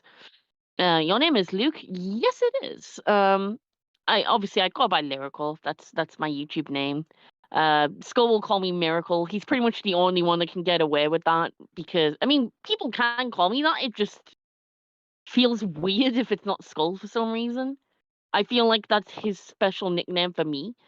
I don't know why that is. But like my actual uh chosen name is Luke because I'm also trans, so I can pull that very iconic trans joke where someone's like, "Oh, that's a nice name," and I can finger gun them and say, "Thanks, I chose it myself." um, so yes, I'm a trans man. Um, I am specifically gender flux, which is similar to gender fluid. The best way I can describe it is it's like gender fluid, but just with one gender. So it's like I have one gender that's just on a spectrum of intensity, hence the flux part. And where like one end is agender, so just no gender, and one end is completely male, which is similar to being a demiguy, which I looked into as an identity to think, could that be me? But it didn't quite feel me, because when I looked into it, I was like, that doesn't feel quite the experience I'm having. That's more like, because the best way I could describe demiguy is you are partly male. Like your identity is partially male and partially something else. And I'm like, well, no, I'm completely male. I am always male. It's just kind of like an intensity thing. And then when I found gender flux, I was like, that's the one. That is exactly me. So I'm boy flux specifically. But obviously it's just easier for me to say I'm a trans guy because that's what I am. I mean, my gender is different than what I was assigned at birth. That makes me trans. I was not quote unquote born a boy. But I grew up and maybe a bit later than most, but never too late, but eventually realized, oh yeah, I'm a guy actually. Um And the way I like to describe my gender in like a half jokey kind of way is my gender is Tails Prower, the fox, in Prince Ralsei's outfit from Deltarune. That's pretty much how I like to visualize my gender. I'm like, yeah, that feels right at any given time. So I'm a trans guy, gray ace, demi-romantic. My entire sexuality itself is pan because I have no preference like at all. Gender just, it's not that it's not important, because I consider everyone's gender important. It's just not an influencing factor in attraction. Um, like it literally will not have any impact on whether I'm attracted to someone or not. So I've just never understood those jokes where it's like, oh, you're attracted to that person? Well, they're actually a guy. Oh, get dunked on. I'm just like, why would that be a problem? Why does that matter? And then, like, I initially came out as bi when I was 15. Um, because as far as I knew, that was all there was to it. It was just straight gay and bi. As far as I was aware, there was only male and female, and maybe sometimes a mix of both. And I was like, all right, well, uh, I mean, bisexuality can have the same kind of principle where gender isn't an influencing factor on it. But I mean, bi and pan, then they intersect, they overlap, but they're not the same thing, and it just means whatever you want it to mean. Um, as long as that is your identity and that's your experience. As long as you are attracted to more than one gender, you are bi or poly or pan, and that is totally valid. And then when I found out about, oh hey, yeah, there's more than one gender, then also, hey, this is what pan is, I was like, oh shit, that's me. And I love the flag as well. The colors are amazing, and I wish the bi flag had the same treatment as the pan flag, where the middle stripe is the same width as the other two stripes. And like, I'm sure there's probably a reason that the purple stripe is slimmer. I'm sure there's like an actual historical reason for that. But I like having the even 3 segments. And I've seen bi flags with the even segments, so it's not like it's not an existing flag. But I just realized over time it's not like I was never bi. That's just, I mean, well, I've always been pan. It's not like I was wrong per se for what I thought I was. I just didn't have the right word for it at the time. So when I was 17, and had been questioning for a couple years what was going on. I was like, so I know I'm a guy, and I know I have no preferences, and my sexuality is basically yes, but it depends. So I like explored my options. Not like with people. That sounds really weird. I mean, it's valid. I'm not saying there's anything wrong with that. I mean, like, I explored like my options of how I could describe myself, and I was like, yeah, these make the most sense, and they've stuck with me ever since. And with all the intricacies and stuff with my gender and sexuality, yeah, there's like a lot of different identities I fit into, or a lot of different labels. And some people don't like labels and are just like, just be yourself, which is valid. Um, but what I don't like is when people use it to be like, yeah, just be yourself. Don't use labels. Labels are bad. I don't like it when people are like that because labels are important to to like understand yourself. Like if you don't want to use labels specifically for yourself, that's absolutely fine. That's valid. And I get that with the whole people being like labels are for clothes, not people. And like if you want to apply that concept to yourself, by all means go for it because I get that. Like you don't owe anyone an explanation. That's totally valid. Um but if you try to enforce that belief onto other people, that's where I draw the line because it's like, I'm sorry, but language is an ever evolving thing and everything has a name and a word for it. And what's wrong with like understanding yourself? I don't care if someone has a million fucking words and a million flags for themselves. I'd rather them be that than have no idea and be confused and stressed out because they're questioning what they are and they don't have the words for it.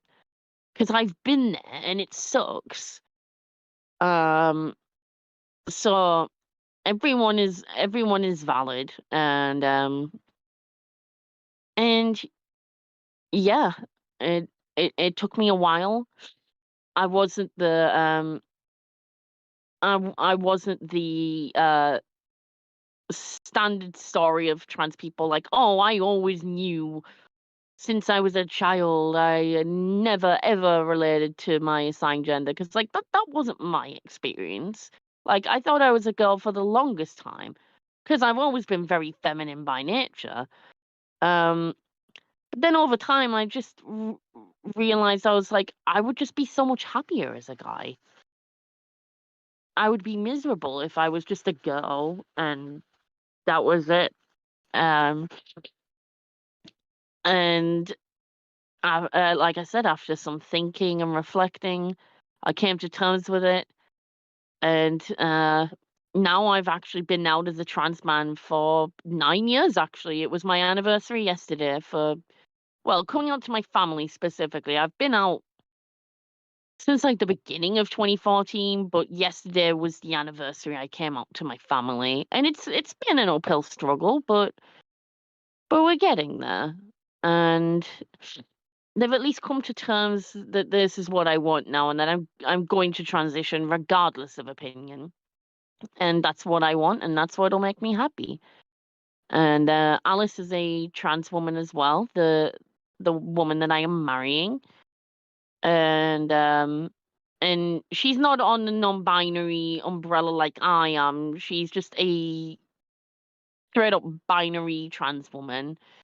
But she is also pan. Um she will often call herself a lesbian because she feels she fits under the lesbian umbrella, which is valid. Despite me being a guy, and the reason I'm okay with this is because she is a pan lesbian, which means she's pan but heavily gravitates towards women most of the time. And there's like a whole discourse on the internet about like whether bi lesbians and pan lesbians like exist. And I'm like, well, of course they fucking exist. And I will never engage into like discourse on that because it just pisses me off. People like gatekeeping and stuff.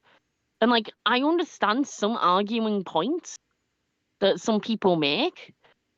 But like sexuality is very complicated and stuff. So I feel like just go with whatever label is most appropriate and comfortable to you. Um, and like, I mean, even if she didn't want to use the lesbian term anymore, which I don't think would happen anytime soon. But if she just wanted to, like, if she just wanted to make it sound more inclusive, she could just say she's sapphic. Because all sapphic women are attracted to at least women, at a minimum. Like, that is what sapphic is. So, like, she will sometimes joke that she's not a very good lesbian, marrying a man. But, like, that's just a bit of banter that she has. Like, it's not like she's, like, fucking co-opting the term and, like, appropriating it. Appropriating in the sense of like taking something that isn't hers, like the whole cultural appropriation discourse thing. It's not like she's doing that. She just feels like that's the best description for her. Like she is by all means pan. She doesn't like gender itself does not influence her attraction. She just gravitates more towards women and just finds them more attractive than most other genders. Like that's all that means. So sometimes she'll say she's pan, sometimes she'll say she's gay. And I mean, a lot of us in the LGBT community just will sometimes just describe ourselves as gay, even if we are not specifically homosexual, because sometimes it's just easier to say that. And gay can be like really inclusive. Um, and sometimes I'll just jokingly say I'm gay because of the fact that like I'm under the non-binary umbrella. Like, yes, I'm a man. I am always a man and always will be a man. I don't know, like regardless of how my gender feels on any given day, like all my attraction just feels gay. If that makes sense. Like I guess it's like the whole reclamation of like queer as an identity as well, which is as a reclamation a really good thing, and I consider myself to be that because it just covers all your bases, and like I said, you don't owe anyone an explanation. um so it will sometimes just be easier to say, yeah, I'm queer, because like I said, I have like a million labels to like get into the nitty gritty of everything. um But usually I'll just either say I'm queer or I'm pan, because I am, and then I'm trans, and sometimes I'll specify that I'm biflux, but a lot of people won't get that, so I'm just like, yep, I'm a trans man, and I'm pan. Like that's the basic gist of it. Um, I see I came back and onto a very multi-layered discussion. oh yeah, yeah, basically happy Pride Month, yay. And I was yeah, I sitting was here, basically I came yeah. back like a How long few have you minutes been back ago. for, bro? Oh my god. I was Um, just looking for a good moment to like come I'm back, and I was sorry. It's hearing. all Well, no, good. I mean I'm not Uh, like complaining about it, if you know. no, just that you were like waiting for a moment to get in, because like I get that. I mean, all you were doing was explaining terms, man. You weren't doing anything horrible. Yeah. But yeah, basically, I'm a trans man. He, they pronouns. I'm pan. Uh, Marrying a wonderful pan slash sapphic trans woman, and And I mean, we're also polyamorous as well, so we have multiple partners. I mean, I more specifically am ambiamorous, which is just a type of polyamory where it's like I don't have a preferred system. It just depends on the relationship. It's just like I can be totally happy with monogamy or polyamory. It just depends on the person and the circumstances. Like I don't have a preference for that. Um, so I have a lovely fiance. I have a girlfriend as well. My fiance has a partner who is non-binary that they've been together for the longest time. My girlfriend has a fiance and also a couple of other partners as well. And we just have this very nice, wholesome polycule, even if we are scattered all over the fucking planet. um, but yeah, we make it work and we all make each other happy. And yeah, like I have a girlfriend and she has me, but we've also chosen like the one partner as well that we know we want to at least marry, which is not each other, and that's totally fine. And like we're all happy together in our little gay bubble, basically. And it's just a nice time. And I mean, years ago, I never thought that would be me. I thought, no, I could only have one partner, but it just didn't end up working that way. And I was like, you know what? This is cool. I mean, We know who we love, and we're not doing anything wrong. We're not hurting anyone, and we're happy. So what else does it matter? So we've got all our flags waving for Pride Month, and it's good shit. I And mean, I won't specify who, but someone very close to me and my family actually came out as bi recently, so that was very cool. It was just like in the most chill way. It was just like it just kind of came up casually, and she was just like, "Yeah, I don't ever tell anyone about it because like to her it doesn't matter." Like to her personally, like that's not something that's not an important aspect of her, and that's totally valid. Like for me, my gender and sexuality is an important aspect of my life, but that doesn't mean it has to be important to someone else's life. And like she's got a partner and she's got a boyfriend and everything. So she's like, yeah, it is what it is. So it's fine. It's all good. It turns out I'm not the only queer person in my family. There is like at least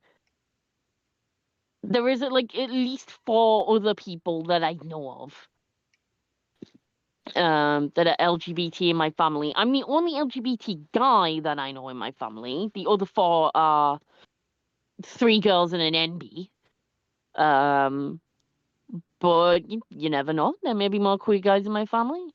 Everyone's welcome. Our family doesn't really tend to be bothered about that kind of thing. We're supportive regardless. well, as long as Uh, everyone's happy, you know. yeah, exactly. So happy Pride from my family to all of your families and everyone here. Um,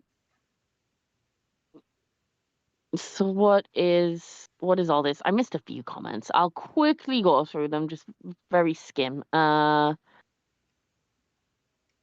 the fuck was I? I missed a few. Okay. Took me a while to realize I was bi and poly, and I still haven't come out as poly, but my family knows I'm bi, but I don't know how they'd react to me being poly. Yeah, that's pretty much the same with me. Like, very few people in my family know that I'm polyamorous because I just don't think they'd get it. Like, they know that it's a thing, but I don't think that they'd really. I don't know. Maybe they'd come to terms with it, but right now I'm fine with them not knowing about it. Uh, Stitch's story was I'm bisexual. Funny story. I told my mom, and she went, "Yeah, I noticed." Had a laugh about it. Yeah, that was pretty much the same with the relative that came out to me recently. because we used to joke about it, like, are you sure, like, you're not bi or something? And it was like, whoops, yes I am, never mind. And I was just like, oh, well, that aged well. There was Yeah, I know, like, yeah. there was Sorry, a go on. there was a fun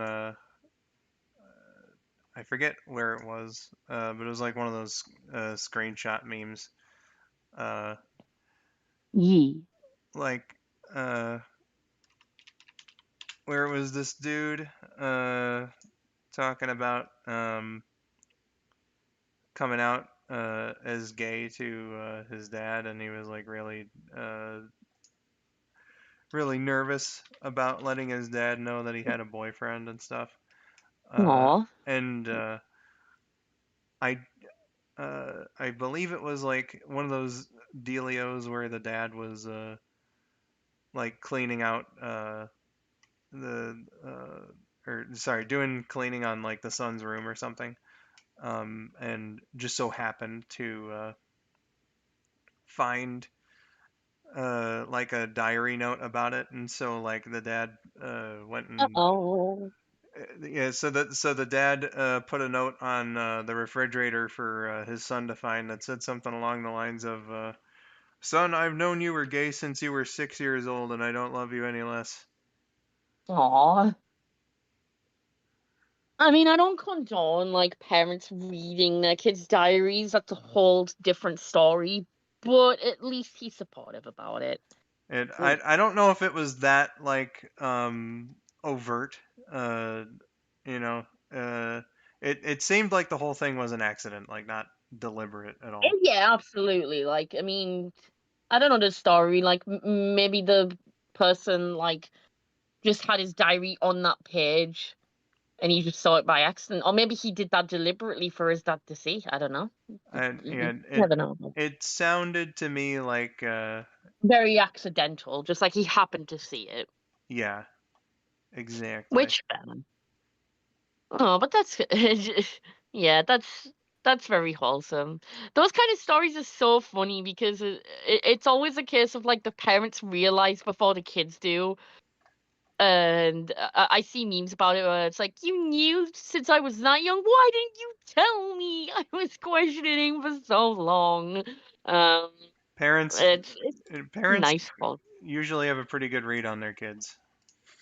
Yeah, It's something. for the most Sometimes part, yeah. sometimes you get shit like that, and it's interesting how that And it's works out. beautiful.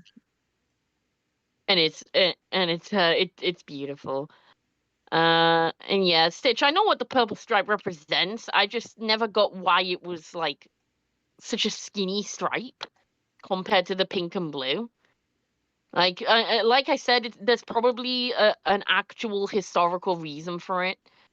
Um, but I just like it when all the colors are the same width. Ah, you're a fan of Um, symmetry, yes, I'm a big fan of a symmetry. man of culture. I Um, see. yes. Welcome back, Ultimate Spider Plush. Congrats on your brother being trans. That's very cool. KJ has 4 friends who are trans and doesn't mind. Only thing I don't completely understand what's wrong with being a guy or a girl, unless if they're really unhappy with who they were. I mean, non-binary is a thing. It just exists. It's like some people just don't have a gender, and that's totally valid. It's not Uh, necessarily that being male or female is wrong. It's that yeah, you know that's just they're the happy that person way. doesn't feel like they're either one of that is uh is the idea behind that. Yeah, exactly. It's like probably not the best analogy, but the best I can think of is like um like you have all kinds of different like kind of cake toppings, right? So imagine like being guy is like it's a chocolate cake, and being a girl it's like a sprinkle cake. And it's like, well, I'm not either of those. I'm a Victoria sponge or something, or I'm a carrot cake. I don't know. Like that doesn't mean you're not a real cake. You're just not one of those specific ones, you know? That's the best way I could think of it, but it's not a perfect analogy. That's just yeah, that's how I see it. Yeah. Um I don't know, but It's like those other cake flavors are perfectly legitimate. but it's just not Yeah, and the cake flavor that you some of them feel, are delicious. you know. Yeah. I'm glad that your brother is happy, Spider Plush. That is very good. Not Indeed. everyone has the same Oh, sorry, go on. Just said indeed. Yeah, not everyone has the same realization of when they find out who they are, and that's okay. Everyone has their own journeys. Exactly, Zoran. Your gender identity makes you not comfortable in your skin, is what you are saying. Kinda, yeah. It's like, I don't feel like I'm a girl like I was told I was all those years ago. And yeah, I want to physically transition. But the way I see it, and again, it's different for everyone else, but um, there's a very common narrative of like, oh, I'm a guy in a girl's body, and I don't feel that way because I'm like, it's my body, and I'm a guy. Ergo, that means it's a guy's body. Just not all guy bodies are the same. Like everyone has different bodies. That's just how I see it. Like I just want to have a specific body type, like how most people do. But again, I mean, there's nothing wrong with feeling that narrative is you. Like that's just how I see it. Like I'm happy in my own skin. I'm just not happy with the configuration I have, and that's fine. It's just another kind of body type, is the way I see it. I think another important thing to note about that particular like line, because it feels like it was made as an entertainment line, right? But it was written when understanding of the subject by the or by society at large was extremely limited. Yeah, that's true. I mean, it definitely stuck around, and I can see why, but it just doesn't apply to me. Like it used to. Like I used to just think, oh yeah, well, I have a girl's body, and then eventually I just came to terms with like, nah, fuck that. I have a guy's body. It's just not the body I want. And I feel like that's a good way to think of it. And it especially helps with dysphoria as well. Um, but yeah, I'm happy with like I don't hate my body. Like my body just exists. I'm pretty neutral to it for the most part. Like it exists and it's doing its job. It's keeping me alive.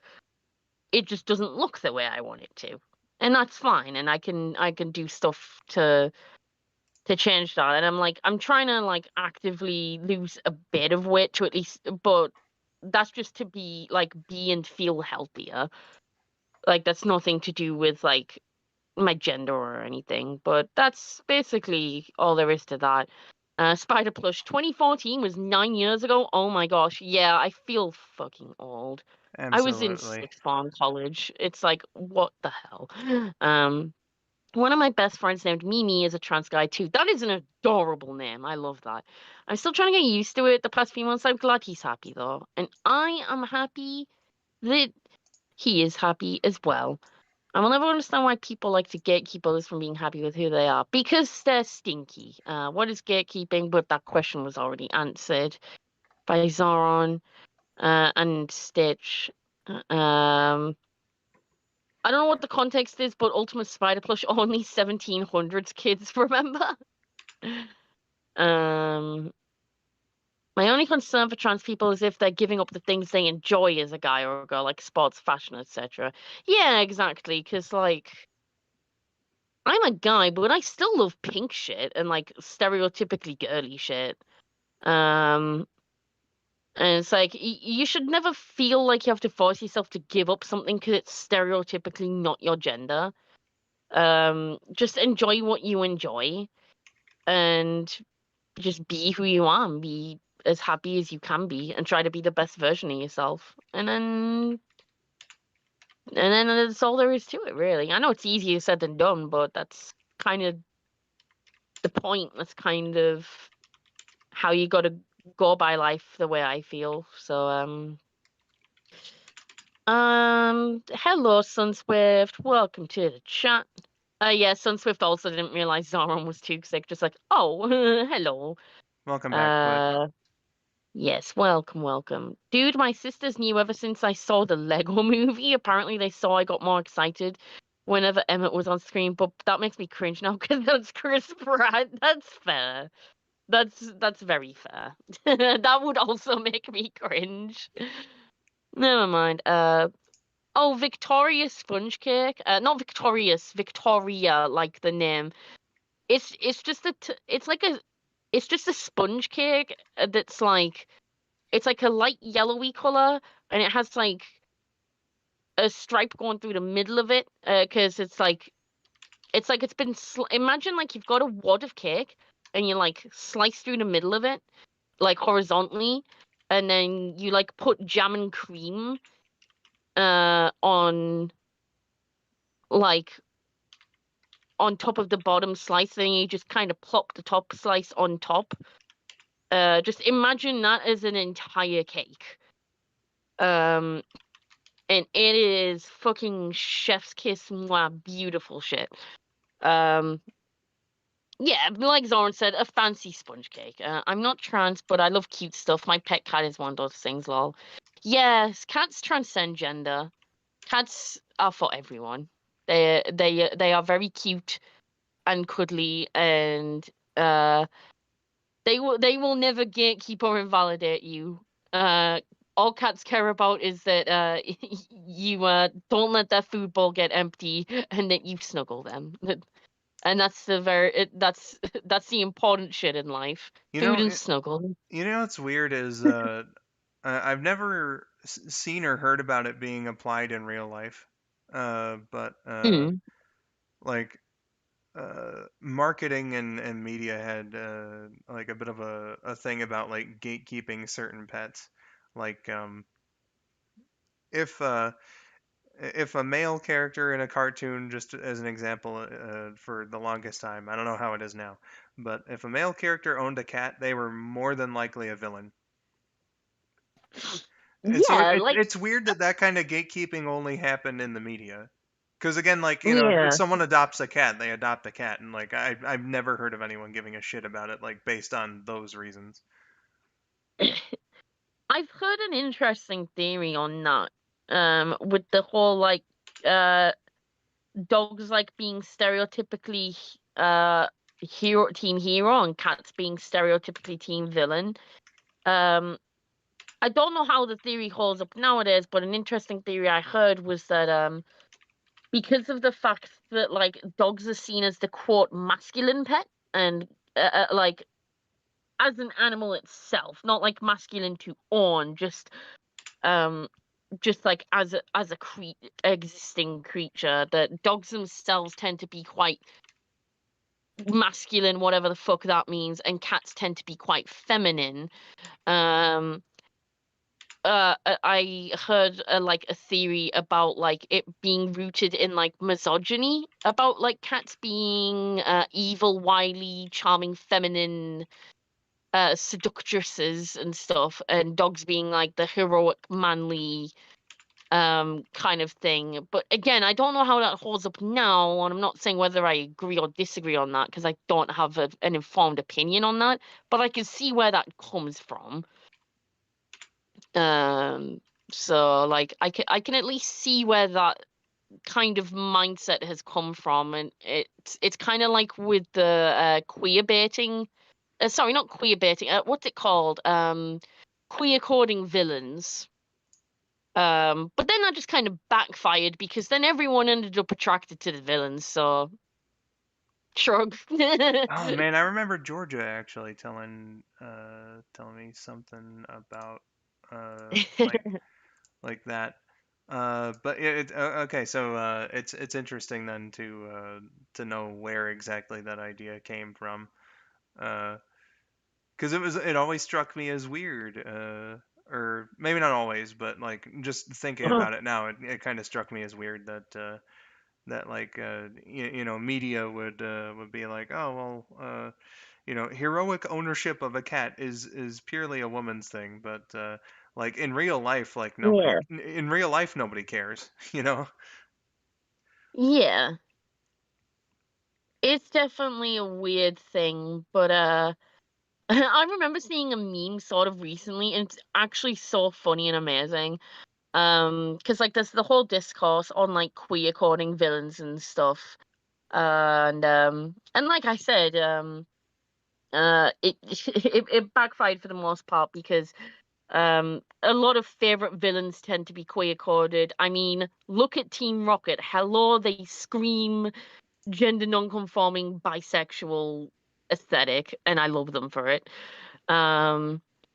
But there's a really good meme I saw where a lot of like the Disney Renaissance villains, um, like looking at like Ursula being like based on a drag queen, Scar being very like effeminate gay man coded, um, LeFou from Beauty and the Beast being gay as hell for Gaston.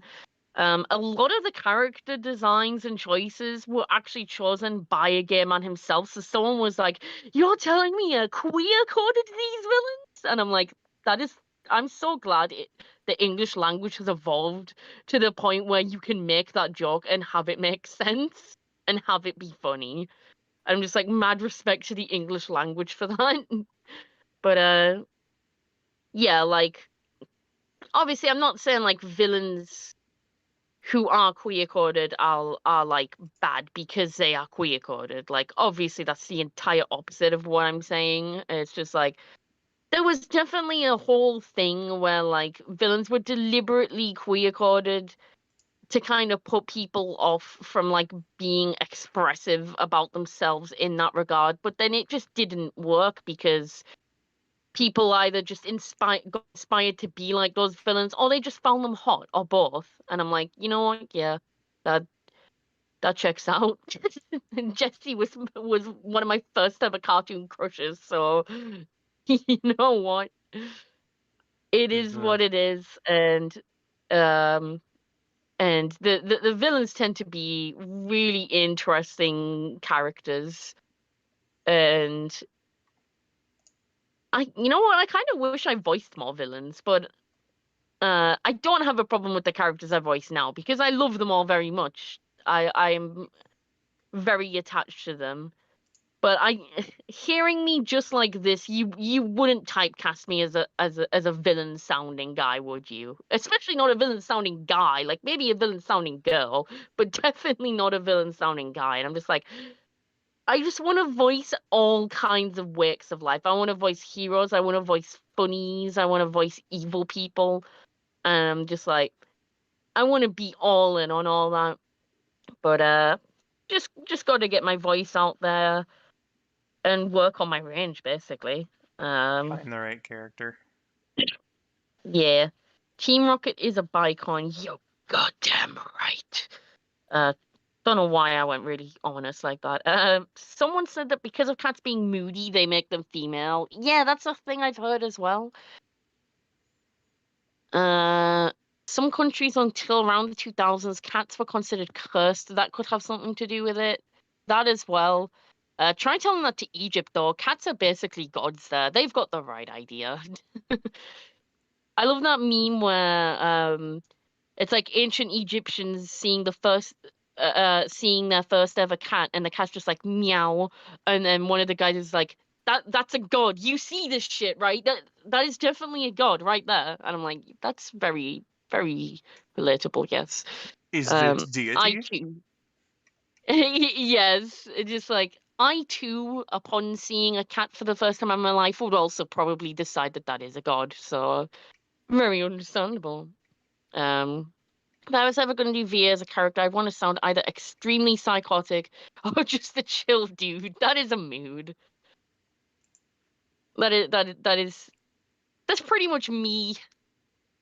I want to play either very high energy characters that are just kind of like beyond like a bit more than just a bit wacky, or just the chillest people.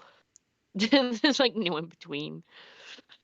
Range is a Um, pretty good thing to have as an actor.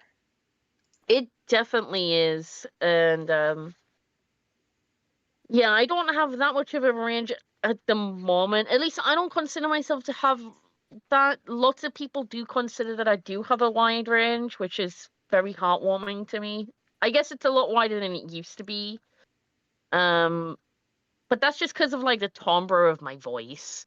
That's just because of how my voice sounds, and like that goes for any voice actor. Like everyone's just gonna have a type of voice that they're just never gonna be able to pull off, and you just gotta kind of accept that right off the bat. But I would at least like to expand my voice to the point where I could at least pass off as either gender of either like any gender of any alignment. Like that's the goal right there. Like I'm very good at playing like heroic boys. Um, but I've never had the range to pull off villain boys unless they were like a child or something. Um, Villainous men and gentlemen have are definitely not in my repertoire at the moment, but it I mean that could all change. I mean, I'm not on hormones yet. So as transition comes, obviously my voice is gonna change over time.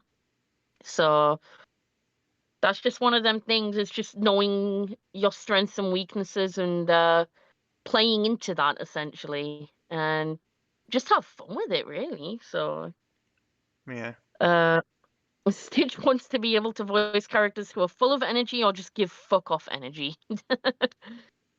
That's very valid. Um, KJ ships Jesse and James. That's a very popular ship. I shipped them for the longest time, but then I followed a Twitter account that does a lot of Jesse X Ash's mom, which was like so weird to me at first, but their art is just that cute. It's just become almost canon to me at this point, and I'm like, yeah, I really love that ship actually. Just the way they've gone around it. Um, but I do love the idea of like Jesse and James as a couple, but I love them as just friends as well. They're one of those couples where like they could work either way, and I wouldn't be unhappy if one way or the other was just ruled off as like not a possibility. I'd just be like, yeah, they're just a power duo, and whatever they are who they are, and I love them for it. Um, message retracted. Oh, never mind. I'm sick of the trope that villains only have self-preservation. We need more villains who care about their minions. You're so right. I love the trope of villains who actually really care about their minions. Yeah. Uh, it's a really nice trope. Villains that have the capacity to care for others is a very interesting thing. I know Villains with standards is such a good trope. It's like I'm evil, but I have standards. Come on. oh my god. That I was instantly reminded as soon as you said I may be evil, but that's like the start of I'm sure you've seen it by now, but like Oh yeah. I feel the like I know what you're gonna say. the one where the Joker uh,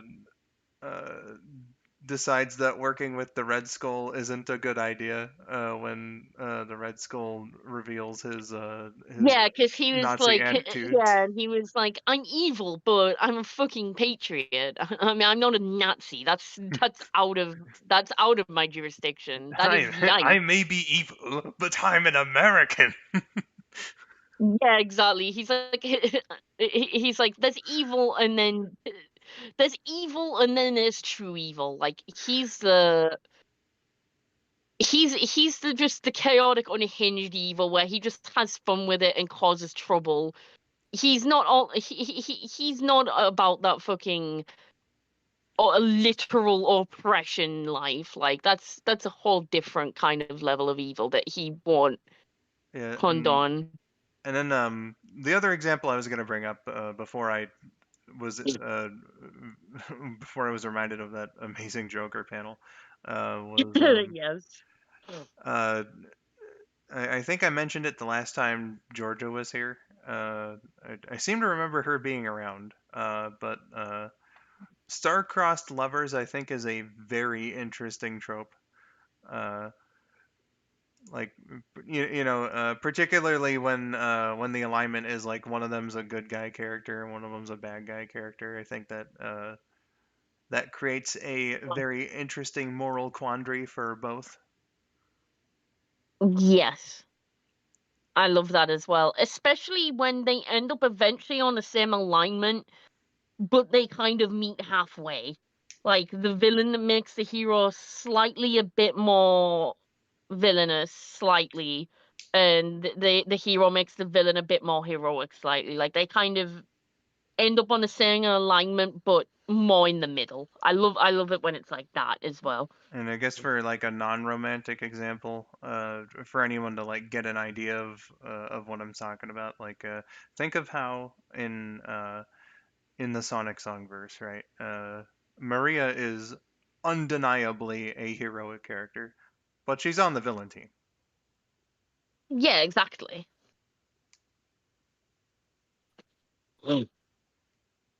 doing her best to try and convince Eggman to not be as evil, I suppose. Yeah, exactly. Because, like, I mean, that's her cousin. Like, she doesn't want to cut off family. Like, she will if she has to, but she wants to at least help him come around and stuff. Yeah. Oh no, Yako's world, but it's in a minor key. That'll sound so bad. You don't need to alter perfection. You say that, but Frontier's Maria villain arc. Oh, because she was That upsetty spaghetti with Sonic tricking her. I mean, I would be was too. pretty funny. I like like that happened and I guess it turned into like a big moment on that stream because it was very deliberate. It was either my first or second because my first I didn't play the game for very long, but it was one of my first Frontier streams. I too punched a Coco by accident, but nobody noticed except for me, and I didn't say This anything shall about be it. my secret. No one can know. I was just kind of like, oh, I guess I accidentally punched that Coco. Hmm. Nobody seems to be saying anything about it. Amazing. Zoron's main antagonist in their original story treats his minions like his own family. They have outings on weekends. I love that. I love that so much. And, Um, it's nice to know, or nice to have a villain who understands that there are people there who helped them yeah, get to where they exactly. are. Uh, Like, don't get me wrong. Like, I can appreciate the traditional trope of villains just being assholes to their minions because they're villains. But like, yeah. there's like a way around it. You've got to like do it well. Um, but I feel like you can almost never go wrong with the villains respecting their minions. Like that's always that's always just one that just makes me happy. Um, mm, yeah, like I have a villain OC who has like a bird minion, and like that bird is basically like a son to her. Like he's not verbal or anything. Like he doesn't talk because he's a raven. And like not an anthropomorphic one. He's just a literal raven that just happens to be very intelligent and can like spy for her. But like that's basically her son. If like anyone even said anything rude about him, they'd just be dead on the spot. Aw, shit. Uh yeah. I haven't given him a name yet though. Like she has a name. Um but her minion doesn't have a name yet because I haven't thought of one yet. But he's a good boy. Not alignment good, but he in general he's a good boy. He just uh he just does his mom's biddings like a good boy. It's all good. Hooray, Heven. Uh, Yes. let's see here. The fact that Maria said that she was going to kill him, even if she didn't, that sends chills down my spine. Is it the fact that she said it or the way that she said it? Because you know, Probably both. that's just something that people flippantly say, you know, when they've been played like that, you know. Yeah, I feel like it would be a mixture of both. Right then, I'm gonna head out. See y'all next time. Sorry we didn't get to interact much, Pikachu. I feel like you came in and then I had to BRB like immediately, but I hope that you enjoyed your time here. Uh, Yeah, take care, Pikachu. Speaking of time, you know, I meant for this to be a much shorter stream. Oops, how long has this been? Oh my god, over 3 hours.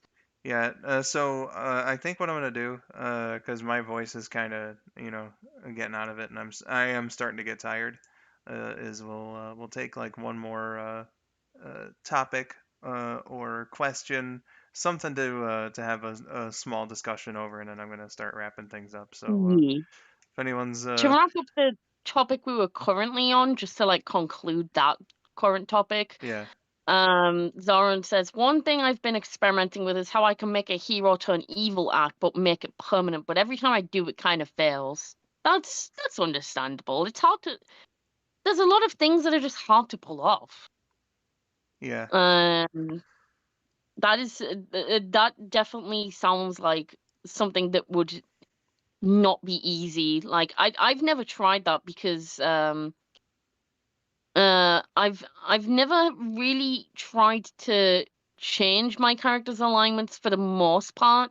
The closest I've dabbled into that is having like morally grey characters start out with like good intentions, but doing it in the wrong means.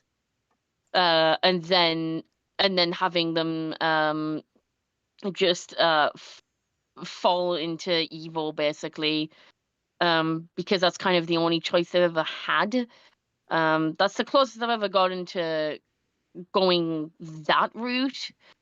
But for the most part, my characters seem to be pretty set in stone. Like I have morally grey characters, but um, you can kind of tell right off the bat, like how my characters set out to be. There's like not very many characters I do that are like twist villains or twist heroes or anything like that.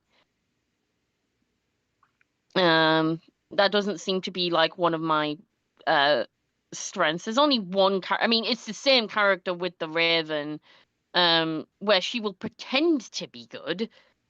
Um, and she kind of has some like understandable and some redeemable qualities.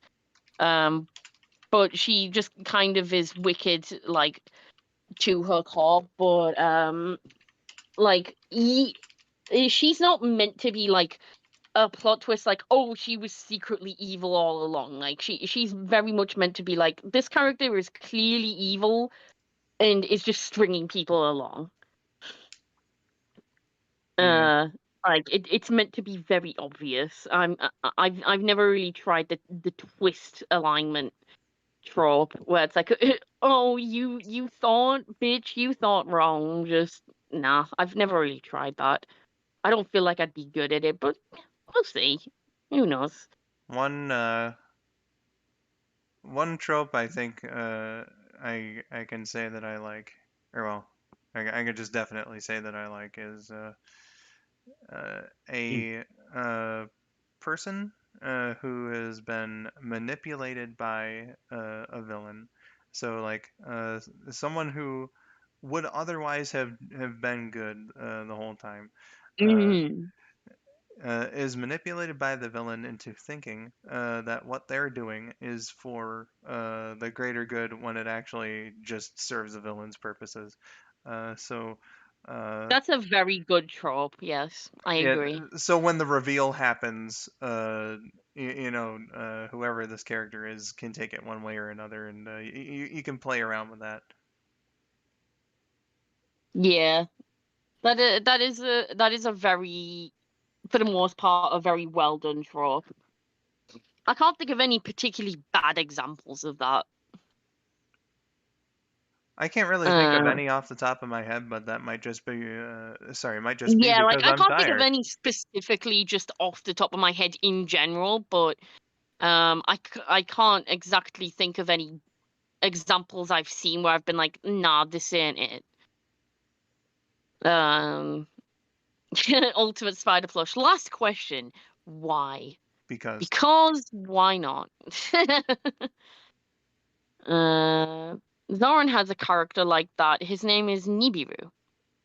Uh, gotcha.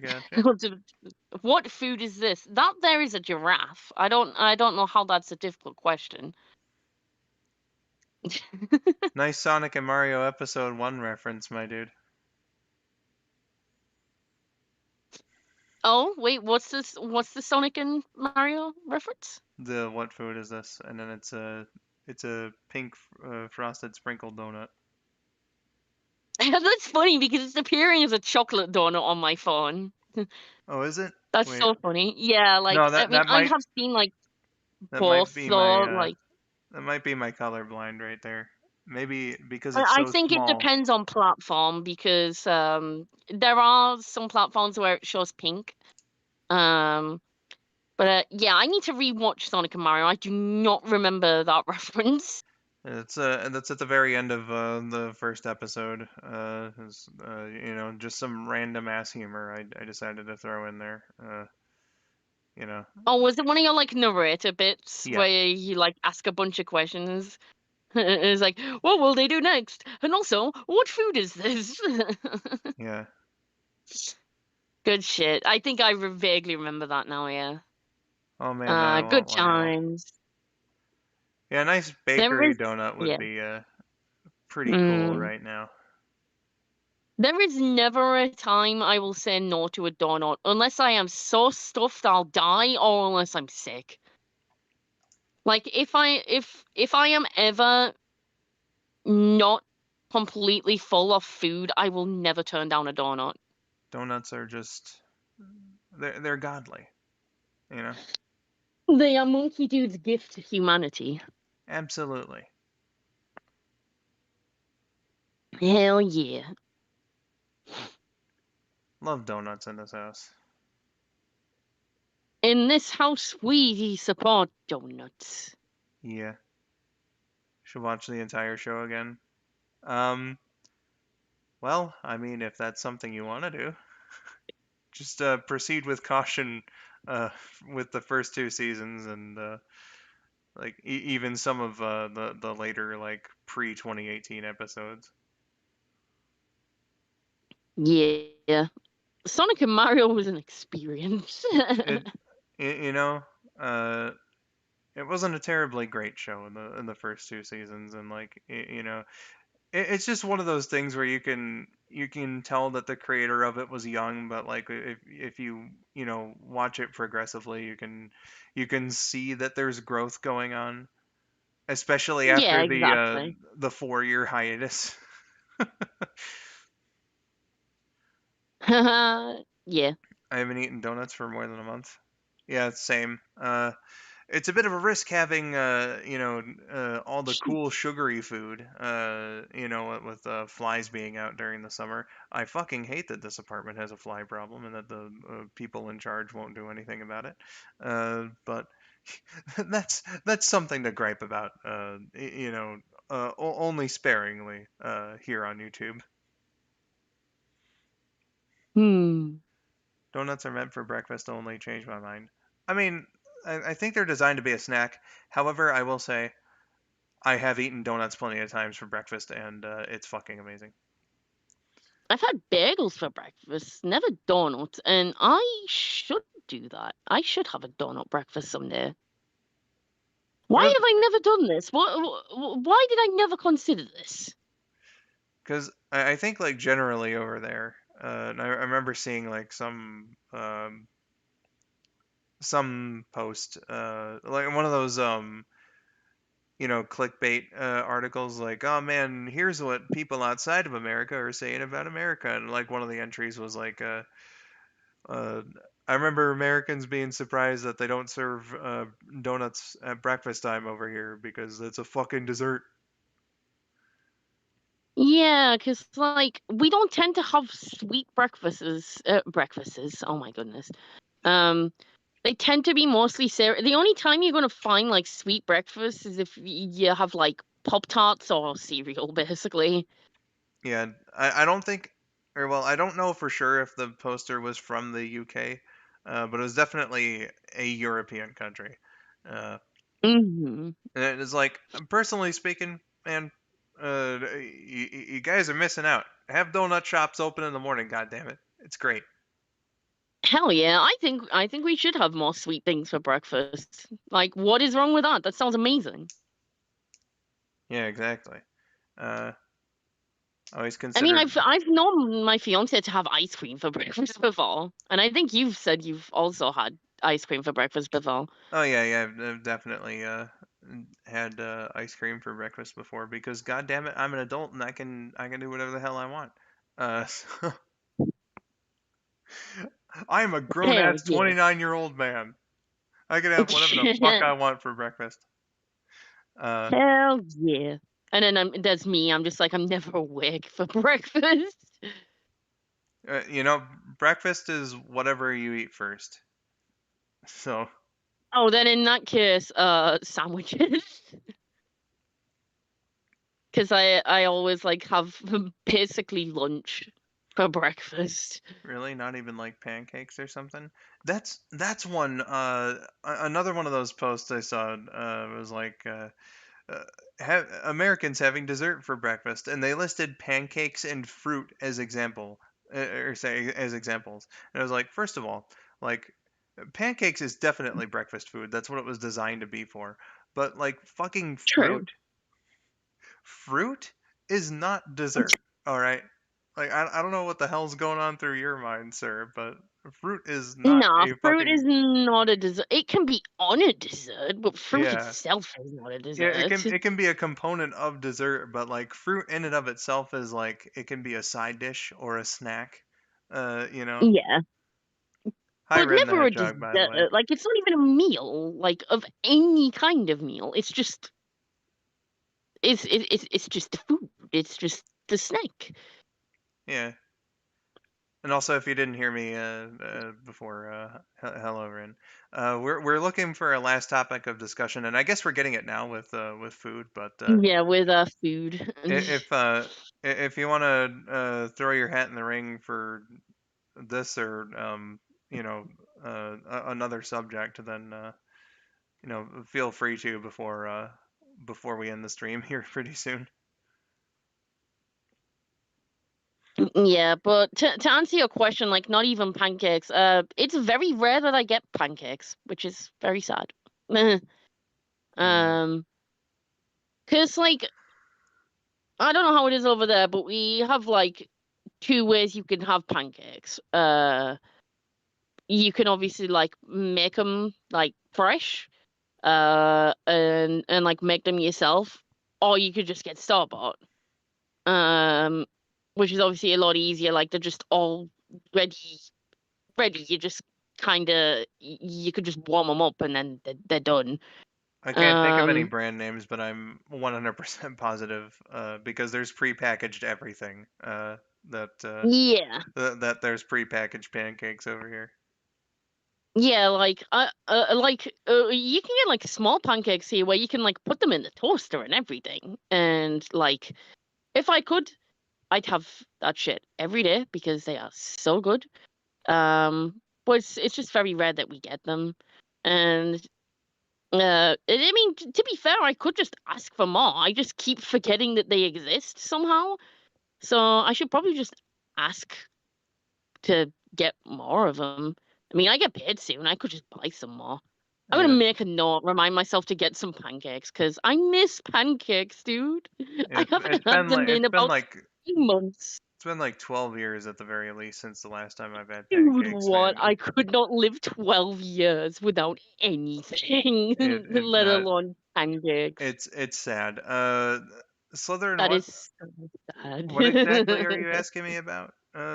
Whether or not something's in the U.S. Need a little more clarification if uh Yeah, I don't think I'm getting the context of that either. Yeah. I don't know. And then Spidey said you have to talk about food on every stream. It's a very Of relatable course. subject. Everyone likes food. The Sauron is losing their shit. What the fuck? Pancakes are not desserts. Who the hell said that atrocious take? I I don't mean, know. they can be desserts, like, but not on their own. Like, they would need something on them. It is by and large a breakfast food. That's always what I've associated. Again, that's what they're designed to be for is breakfast. You know, they're very filling. Um, you know, I've had it's them just for like all types of meal actually at some point in my life. I've had them as a breakfast food, I've had them as a lunch food, I've even had them as a dinner food yeah. and as a dessert and as a snack. I feel like they're very versatile. They can just be whatever you want them to be, but more so than anything, they tend to be breakfast food from what I see. Mm-hmm. Slytherin, I presume you're talking about like prepackaged pancakes. Um, and again, like I said, I've I the wouldn't pancakes. I would not be surprised whatsoever if prepackaged pancakes are a thing. Like, I wouldn't know any brand names for that, but Mm. I'm sure that you know, some frozen food maker over here probably does Yeah. pancakes. Would not be I surprised in the wish slightest. I wish that our prepackaged pancakes were bigger because I've never seen the big ones. Like I'm sure there are prepackaged big ones, but I only ever see the small ones that just fit in the toaster. And again, there's nothing wrong with them. They're delicious as hell. Like you can even have the ones I've had are that nice. You can even have them just completely plain and just eat them, and they're good. But yeah, I mean, you can never go wrong with homemade pancakes either. Like all nice and fresh and baked just for you. My fiance makes very good pancakes. Cough, cough, not biased. Yeah, buddy. Rin says I uh, always eat you- pancakes for breakfast. It's a legit breakfast. One of the very few foods I can say that I know how to cook. I just kind of wish that I had like a varied I mean, first of all, I wish I was up early enough to have breakfast in the morning, and second of all, I I kind of wish I had like varied breakfast. Like, obviously, I'll have like the same thing for like a few days in a row, but I don't want to have like the same breakfast every single day for like too much of a long time because then it just gets boring. Yeah, I can definitely feel that. I have a very limited diet right now, and some days it's a bit more depressing than others. Uh, Yeah, like my go-to breakfast when I am up early enough for breakfast, the type of breakfast I will choose will either be crumpets. That's a very British thing, but they may be in other places probably. They are delicious as hell. So yeah, crumpets. Pancakes is obviously iconic. Bagels are good as hell. Toast or cereal, like they're the main breakfast foods to me. But because I'm always like waking up at like lunchtime, uh, lunch I will tend to have the same thing every day, which is just sandwiches. They're just like the little sandwiches that you make yourself at home. Uh, Sometimes crisps, sometimes a yogurt. Uh, Very standard, like very like what you would find in like a kid's like lunchbox kind of stuff. yeah. Uh, KJ was thanking you for clarity on the earlier subject. Uh, What, thanking me? yes. Oh, oh well, you're welcome. Said specifically, lyrical. Thanks for giving me a better explanation of trans people. Oh, no worries, no worries. And I But think, ye oh happy Pride, woo. yeah. And with that, folks, I think I am going to cut this off because we've been going on for almost 4 hours and 15 minutes. Just crossed 4 hours and 10. So here's what I'm going to do, fam. We got a good friend, Tails the Prower 71, streaming Sonic Origins right now. Oh shit. Yeah, so here's what here's what we're gonna do. Uh, let's do an unofficial skull902 raid here. But if you feel like going over to his channel, here's the link. But let's surprise him because I'm gonna jump into his voice chat for a little bit. And when I jump in and say skull raid, how about everyone follows and you know, Yeah. uh, and repeats it if you want to. I think it would be fun to surprise him like that. So yeah, that's what I'm gonna do. To Sonix and Miracle, thank you for joining.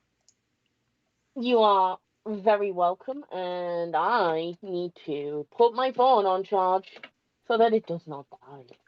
That's a good idea.